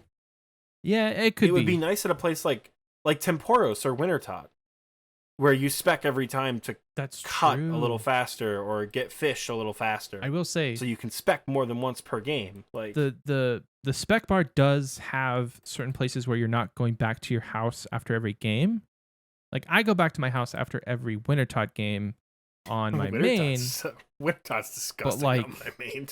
But like on my Temporos, I'm not going back to my house because I'm not losing any health. And so and you can't get back to Temporos. Not quickly. No. Yeah, Temporos doesn't have a teleporter. So Lightbearer might be nice there. You're not wrong. Yeah. If it's feasible, if it's like, 150 mil, then sure, don't do it. But if that baby is like 2 mil, yeah, I'm buying it. Sure, why not? For I think it sounds like a big upgrade for skilling and skilling bosses. Zalcano's another big one. And I think it really could be fun for like, let's talk about bingo for a second, right? You lose a little bit of DPS at somewhere like Demonic Gorillas, sure, because you're not wearing a Berserker ring. Or you lose defense because you're not wearing a Ring of Suffering. But you get an Arclight spec every minute and a half. You get a Blowpipe spec every minute and a half. Yep. You get a Claw spec every minute and a half. Like, that could be big. You know how funny it would be to bring 5 people to Bandos because you're hunting an item for bingo and all you have these rings, and every time, because it takes about a minute and a half for God Wars Dungeon bosses to respawn, right. Every time you're just slashing it with BGSs or hitting it with your scam hammers or slicing it and dicing it with your claws. Yeah. Like, it could have some really fun applications to PvM. Very true. Which is something that doesn't matter to most RuneScape players, myself included, is how much fun is this thing going to be to use? It could have some fun uses. The ring, it could have some fun if you uses. switch, it stops the timer. But once you have full spec, put your Berserker ring back on. Put your other rings back on. And then switch when you're waiting. Yeah. Becomes viable. Yeah. Let's go, baby. I'm so excited, dude. Yeah. Any other exciting ones? Because I do think we need to move on to the break. It's been quite a while. They have the Fang, the Fang is really cool because it introduces a minimum hit. So which we talked about as a fun question. Yeah. If your max hit is a 60, and they say on the blog, if your max hit's a 60, it would roll between a 9 and a 51. because it's like max hit times 0.15, and then the max hit is max hit minus max hit times 0.15. Okay. So it takes your max hit minus, it's like max minus min is the new max, if that makes any sense. I mean, I would rather hit consistent 9s and not hit a 60. That's incredible. Right. That could be... But is this... That's the question. Is it the Fang is the weapon that you have to attack? Like, you don't attach the Fang to something else? I don't think so, no. Because that would be a little OP. If, like, now your Scythe has a Fang attached to it, now you have a minimum hit. Put your Garazi rapiers in the garbage, folks. If this thing doesn't take charges, I'm not shitting you. If this thing does not take charges and is just a straight up weapon, sorry, TOB. This is going to be the best in slot Slayer weapon ever. Osmumptons. What? Osmumpton's Fang is what it's called. I thought you were having a stroke. That's the name of the weapon. Holy shit, dude. These names are going to be so hard. Osmos Fang. Osmosis Fang. Perfect. So, is this a two-handed weapon or a one-handed weapon? Was the boat wood or aluminum? So, it says, we expect the damage per second to be comparable to rapier tier weapons on opponents with low defense and much greater DPS with high defense. So, if this thing is one-handed, the Avertic Defender, fun fact, gives marginally better stab bonuses than slash bonuses. If this thing is one-handed, you're never going to need another one-handed weapon again. Right. A minimum hit? Yeah. Bruh. Huh. We'll have to wait and see. I want to test this one out. This will be fun to test. This is going to be fun. Just to like go and do general sick, PVM dude. and see how good your DPS is, because this is gonna throw some expensive items, like you said, in the trash. If for some reason this is a one-handed weapon when you compare it with an Avernic, I don't know if that's gonna require some balancing to where maybe they bring down that 0.15 to like a 0.7. We'll see, but that's interesting. That's increasing it. No, really? 0.07? 0.07. Yeah. Like having... yeah, you said 0.7. I'm like, that's like a 4 times increase. Sorry, 0.07. Math. We're good at math. So, it's been, on my count, almost 2 hours, but I know it's not been almost 2 hours. But I have a fun question, so I'm excited to get to that. Did you have anything else? Or else we can just put this in the description.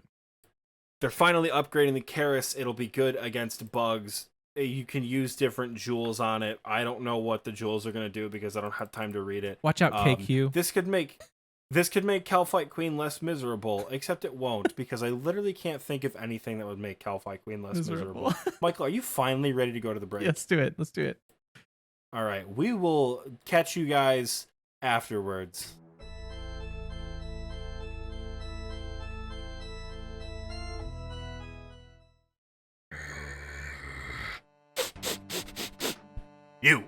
You're new around here, aren't you? Yeah, I can smell it, but don't worry about it. All new meats welcome around here. My name's Rover. I own the Hera Dog Inn here in Canifus. If you're not just blowing through town and you expect to stay a while, then by all means, me. We interrupt this broadcast to bring you an important safety announcement. Attention. This is a message from the Gillinor Protection Agency. If you are receiving this message, you are within the immediate vicinity of an interdimensional anomaly. If you are receiving this message, you are in grave danger. An interdimensional anomaly has surfaced along the northeastern coast of continental Gillinor. Described as an amorphous mass of gas and tentacles, this anomaly has been reported to attack anything that crosses its line of sight. These attack styles, in combination with the anomaly's ability to both disarm and teleport its victims at will, has caused the Gillinor Protection Agency to be unable to contain this anomaly. If you are receiving this message, the anomaly is moving in your direction and you are in grave danger. Evacuate your home. Bring medical supplies in case of injury. Always keep a full bag. If you are receiving this message, you are to proceed to the Gillinor Protection Agency's secure facility in southern Karamja. There you will safely await further instructions. The Gillinor Protection Agency thanks you for your cooperation. You will now be returned to your regularly scheduled broadcast. If you think you can handle a night in Canifis, let me know. We got a kennel upstairs with your name on it. Till then, see you around.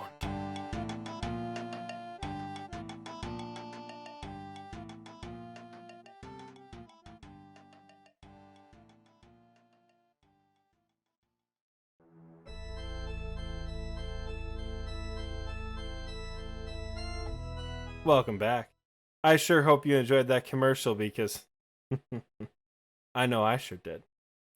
This is that point in the show where we thank the Patreon supporters. We literally just had someone subscribe to Patreon like now, like 2 seconds ago. So we're gonna say mid recording. Say him first. mid recording. Yeah, mid recording. So but at like the perfect time. We're like, all right, let's get back to it. And then here we are. So without further ado, I did it once and then Michael stopped me, so we're going to do it again. Here we go. Jake W, Benjamin R, Andresius, Kroll, Cookies and Milk. MILF. It's Cookies and MILF, not Cookies and Milk.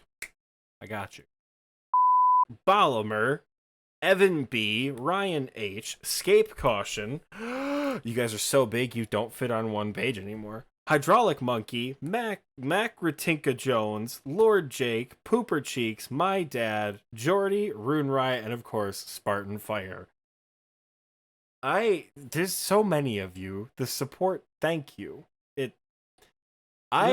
People were talking about it in the clan chat, and again, I am really bad at promoting the Patreon. I literally told Michael, I'm like, log on and talk to these people about Patreon because I don't know what to say other than don't subscribe to the Patreon because I feel bad soliciting well, like, yes, subscribe to the Patreon, that's awesome. I feel bad soliciting money from clanmates. Yeah. So I'm bad at promoting the Patreon, but to all of you who are here in the recording booth, literally someone subscribed and then immediately joined the recording booth chat mid recording. So the support is crazy. We love having you guys here. We love having you guys in the XP Waste chat. We haven't forgotten about the giveaways. Michael and I have discussed some workarounds, and right now the not concrete plan, and correct me if I'm wrong, the not concrete plan might just be like a gift card that we send you guys, like send you guys the code for, because technically it's not anything in game and you could use the gift card for anything on the RuneScape store, but it would be the equivalent of what 2 bonds would cost IRL. So that's the not 10. We'll figure it out. We're sorry. We know we promised. We don't want to get banned. Right. We'll have a solution is coming. We have a tentative one in the works right now. It's a fine line that we have to walk between what is like breaking the rules and what is not. So we'll figure it out for you guys. But if you want to join the Patreon, patreon.com/xpwaste. That's all I'll say. Oxie, take it away. Keep going. Perfect. Because that's all I had to say too. Okay, cool. So, awesome, Michael. I thought you were going to end that Patreon section out a little bit more smoothly. The only other thing I want to say is we have another extra episode planned for, well, not another one, but like we have an extra episode planned for October. So if you want to unlock that benefit, you need to subscribe at the Party Pete tier or higher. So we had a really fun one for September, which if you guys haven't heard it, like if you're on the Patreon and you haven't heard it, like pause right now, go listen to that, and then come back. It's worth it. What? It's so funny. It's like an hour and a half of content. Fine. Watch that one after this one. I mean, yeah, you got like 10 more minutes left of this episode, so yeah. A question that just came up in the recording booth chat: are we able to hang out in the recording booth for the extra episode? No. That one, you won't get a sneak peek because it's literally just for you guys being the Patreon. So no, there's no sneak peek to the thing that you already. That's you know what I mean. Like we're just gonna surprise you with it. Which, ironically, it's for the tier that's lower than the recording booth chat. So technically they could get access to it, but no, it's a surprise for you guys. We want some things to remain pure and secret. Yes. So it is the fun question time, Oxie. I thought of this 2 days ago. I'm on top of it this week. So I asked Oxie, I was like, I have a fun question. It's going to be fun. Do you want to know? And he's like, no, I want to be surprised. So I've had a couple days to think about it, and I'm going to go second. So Oxie, in a world like Gielinor, let's just call it Gielinor. You're in RuneScape, right? Suddenly, a time rift black hole type thing, just a portal opens. And the characters from the last TV show that you watched get transported into RuneScape. They're on Tutorial Island. What game mode are they going to play as? Are they going to be a hardcore Iron Man? Are they going to be a group Iron Man? Are they going to play as a main account? Are they going to be a PK account? Characters from the last TV show in RuneScape, go. Okay. I don't watch a whole lot of TV.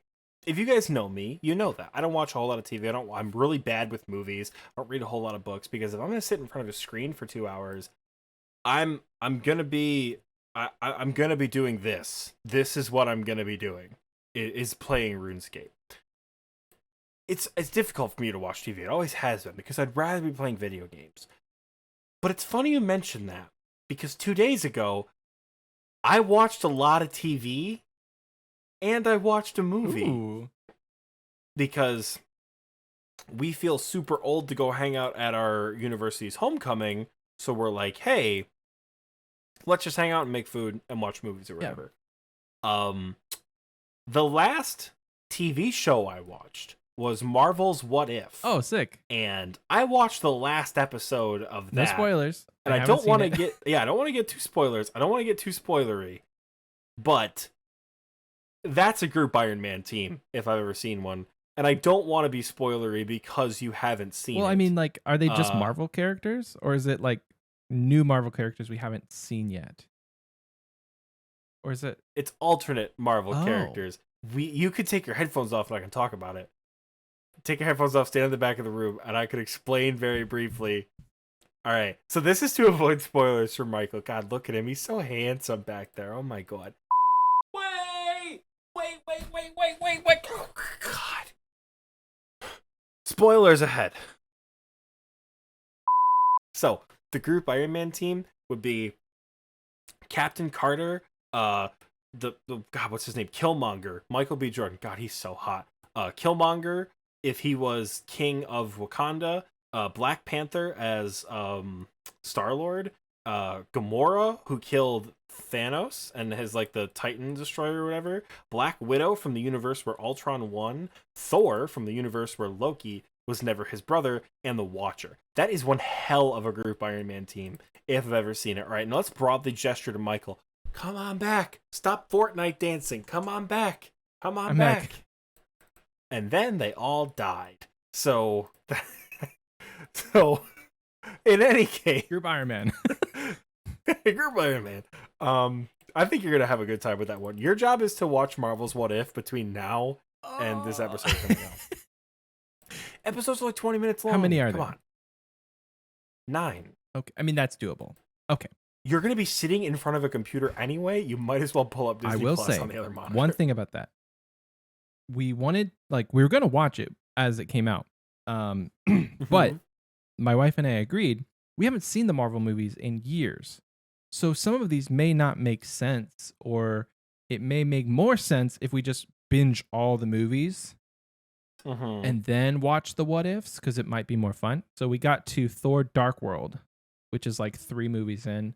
Arguably the worst. I know, that's why we stopped, ever. Man. Like it's so hard to get through. It's literally the worst Marvel movie ever.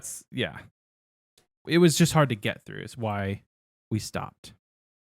Well, it's a monumental task, and if it's any consolation, it's not going to make any sense anyways. Right? Well, because it's all super. It's really cool. There's some fan service in there if you've seen the movies. Okay. But if you haven't seen them, some things might go over your head, but it's nothing that you won't understand. okay. Like, you'll know who all the characters are. You'll know what the point of it all is. Yeah. So you're saying we but don't need to binge watch 30 movies? You don't need to. You can. You'll be a bit more satisfied if you do, because you'll pick up on all the little fan servicey bits. Yeah. All the little jokes, all the little side things, all the little references. That's cool. If you don't give a shit about that, please don't watch all 30 movies. Like, that's such a time commitment for a 9-episode cartoon I series. do care about that. So it'll be next then brace year. yourself. It'll be next year. Because you have 90. You won't watch this episode for 90 a full 90 days. straight. Like for 3 or 4 months. Perfect. Hey, Michael from the future. Welcome back to the episode. And I will say, Oxie, you're editing this episode. You need to put a spoiler warning that like you actually do talk about it. I don't know if it's that big a deal. I'll like run into the camera and be like, "Wait, why?" I'll edit myself in. If you haven't seen this, skip to this time code and then you'll be good. Anyway, I've now transitioned to holding both of my fidget objects. Oh, delightful! Yeah, we're doing. I've been shaking my legs like a psychopath. I don't even know what happened to my fidget toy, so we're doing great. I wish I could. The other thing I watched. I thought of this question. And I can't even like hear your answer. The other thing I watched. You're able to hear this one. The other thing I watched was the Muppets Haunted Mansion. Oh, fun! Which is one of the greatest pieces of media I've seen all year. I was dying because it is Gonzo and Pepe go through the Haunted Mansion ride, basically. Okay. Again, really fan servicey, delightful. It's a delightful little Muppets musical. Gonzo and Pepe as either main accounts or PKers would be absolutely hysterical. Right. Gonzo going up against any of the could you imagine Gonzo in the Theater of Blood? You know how ridiculous that would be. Everyone's there in their full gear and he's just like, hey, so what's going? He's trying to like talk to Verzik and like the sarcastic tone he has. That's oh god, that would be fantastic. He's just too nice for all of this. Yeah, I want to see Gonzo as a PVMer, but like he's doing it because he's the great Gonzo. He doesn't care. He'll fight the big spider lady. Yeah, you know. Yeah. But he doesn't understand what he's doing or why he's no fear. So yeah, that's awesome. That's yeah. So are you thinking the Marvel, whole Muppets are going to be like a clan, a PK clan, or just them two? Nope. It's just Pepe and Gonzo because they're the main characters from that, and they are going to be main accounts who do a little bit of PKing, do a little bit of PVM, do a little bit of skilling, but have no idea. They're going to be like us, but a little bit dumber. Cool. You know, no idea what's happening. Right on. Want to do everything. That was a good one. So, my TV show that I watched, I don't watch a lot of TV. I'm like you. I don't watch a lot of TV. Like, I can think of, I mean, I take that back. In the context of me being off paternity leave, I don't watch a lot of TV. I binged the crap out of TV when we were on paternity leave and the baby was like just sleeping, you know? So given the time, I can watch TV. But I'm like you. I'm like, I could be doing other things in the time it takes for me to just to sit there, you know? So the last TV show that I watched was Survivor. And so if you just take the cast of Survivor and you throw them on Tutorial Island, I'm thinking they are all going to make hardcore Iron Man accounts. Like one life, you're it. You're going to get voted out of the game. They're all against each other. So like you can form alliances. Maybe group hardcore Iron Man would be a better scenario. But like if you get voted out of the alliance, you get voted out of your group. And there's only one person standing at the end who still has their hardcore status. I don't watch much TV, so that was kind of a boring one. Other than that, I watched some like travel vlog YouTubers, and I think that Rick Steves as an Iron Man. No, it's like their names are Eamon and Beck. I don't know if anybody in this podcast watches them. They're from Canada. They're really fun. I think that they would probably make like skiller accounts because they're really handy and like they did a whole cabin renovation. So like they would be level 3 skillers and just do a lot of crap in the game without much combat because they're like vegan and they don't, you know, they they're just genuinely nice people, so they probably wouldn't be into that combat kind of stuff. So I actually thought of something when I said Skiller. Yeah. There has been a show I've watched since Marvel's What If. I have seen a few episodes of the newest season of You on Netflix. I don't know Joe what that is. is a PK. Joe's a PKing account. Hold on. That's all I need to gotta look at say. this up. Joe's a PKing account. If you've seen the show You get it. Joe and Love, PKing accounts for sure. Oh, that's all I've got. That's all I've got for you guys. Is it like a creepy murder type show? The guy's a murderer or whatever? I don't know. I don't know the concept. Just based on the picture, he's like looking at her menacingly. Guy from it's Lonely Boy from Gossip Girl. Oh man, that'd be fun if I was like, if I asked this question like a couple months ago, it would have been Gossip Girl as the last show that I watched because I kind of watched it with Alicia. I asked Alicia this question. She said, "The Great British Bake Off" is the last TV show she watched. Yo, can we get the first season of Great British Bake Off? We've got the dude with the silver hair, the old lady who could kill you with how she looks, and the two giddy hosts. Yeah. That's a group. That's Iron a Man fun group team Iron right Man. there. That is a 200 mil cooking XP Yes. group Iron Man team if I have ever Yes. seen one. Let's go, baby. That's good. That's good. I like those guys. I mean, Great British Bake Off is a great show.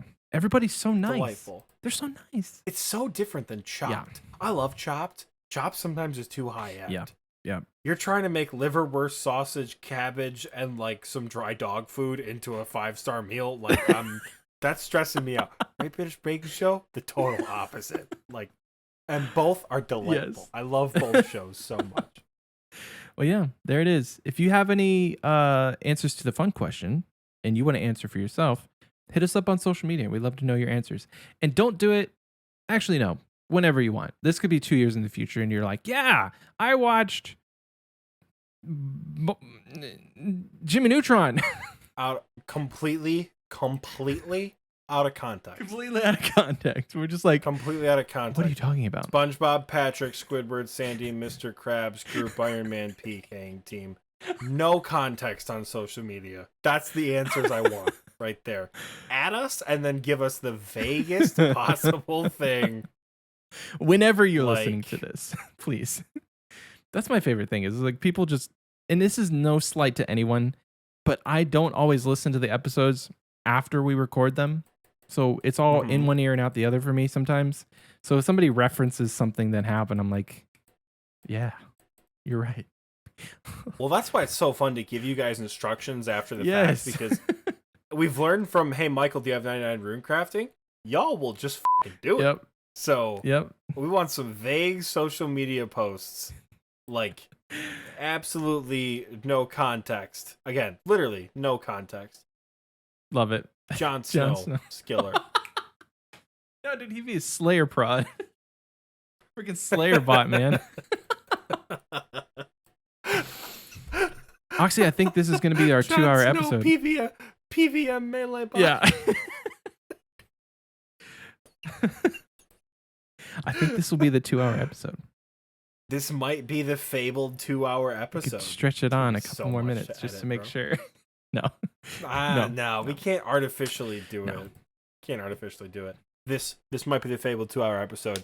I think that's the signal to wrap up. Speaking of social media, you guys know where to find the links. You guys are mostly adults. Do they, You're though? responsible.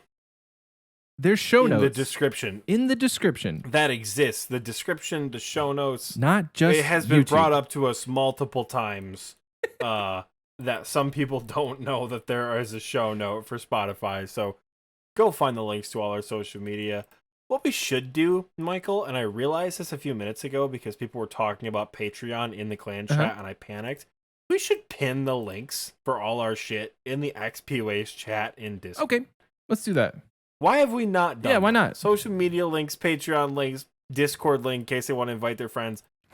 We're going to pin that shit in the XP Waste chat. Because Michael and I just thought of this. It's 11:48 p.m. my time. Michael and I just thought of this. So, well, yeah. I think the code for Beanie's Customs is still going. Who knows? It's getting cold, Oh, baby. it is. Beanie's Customs, code XP Waste for 10% off. Let's party. even have Remember my those postcards we said we've sent out for Patreon? If you subscribed, they're over there in my room. Michael has signed them. I'm going to sign them, and I plan to send them out by the end of the week. Yay! So look out Check for your those mailboxes, soon. people. Indeed, check your mailboxes at your player-owned house IRL. I don't think I forgot anything other than the classic Patreon that Michael will comment on anyway. Subscribe to the Patreon; it's gonna be lit. I think we're good. We're good. It's time for me to go to sleep. Thank you, XP Wasters, So- for all your support each and every week. Seriously, I say this a lot, but we wouldn't be doing this without you guys. 34 episodes later, none of this would have been still going if it wasn't for you guys' support. So thank you. Mm-hmm. You guys are all wonderful, and with that, we leave you. We'll see you next Peace and Wednesday. blessings, everyone. Oh, sorry. Go ahead. No, just go hit him with the see you next Wednesday one more We'll see you time. next Wednesday.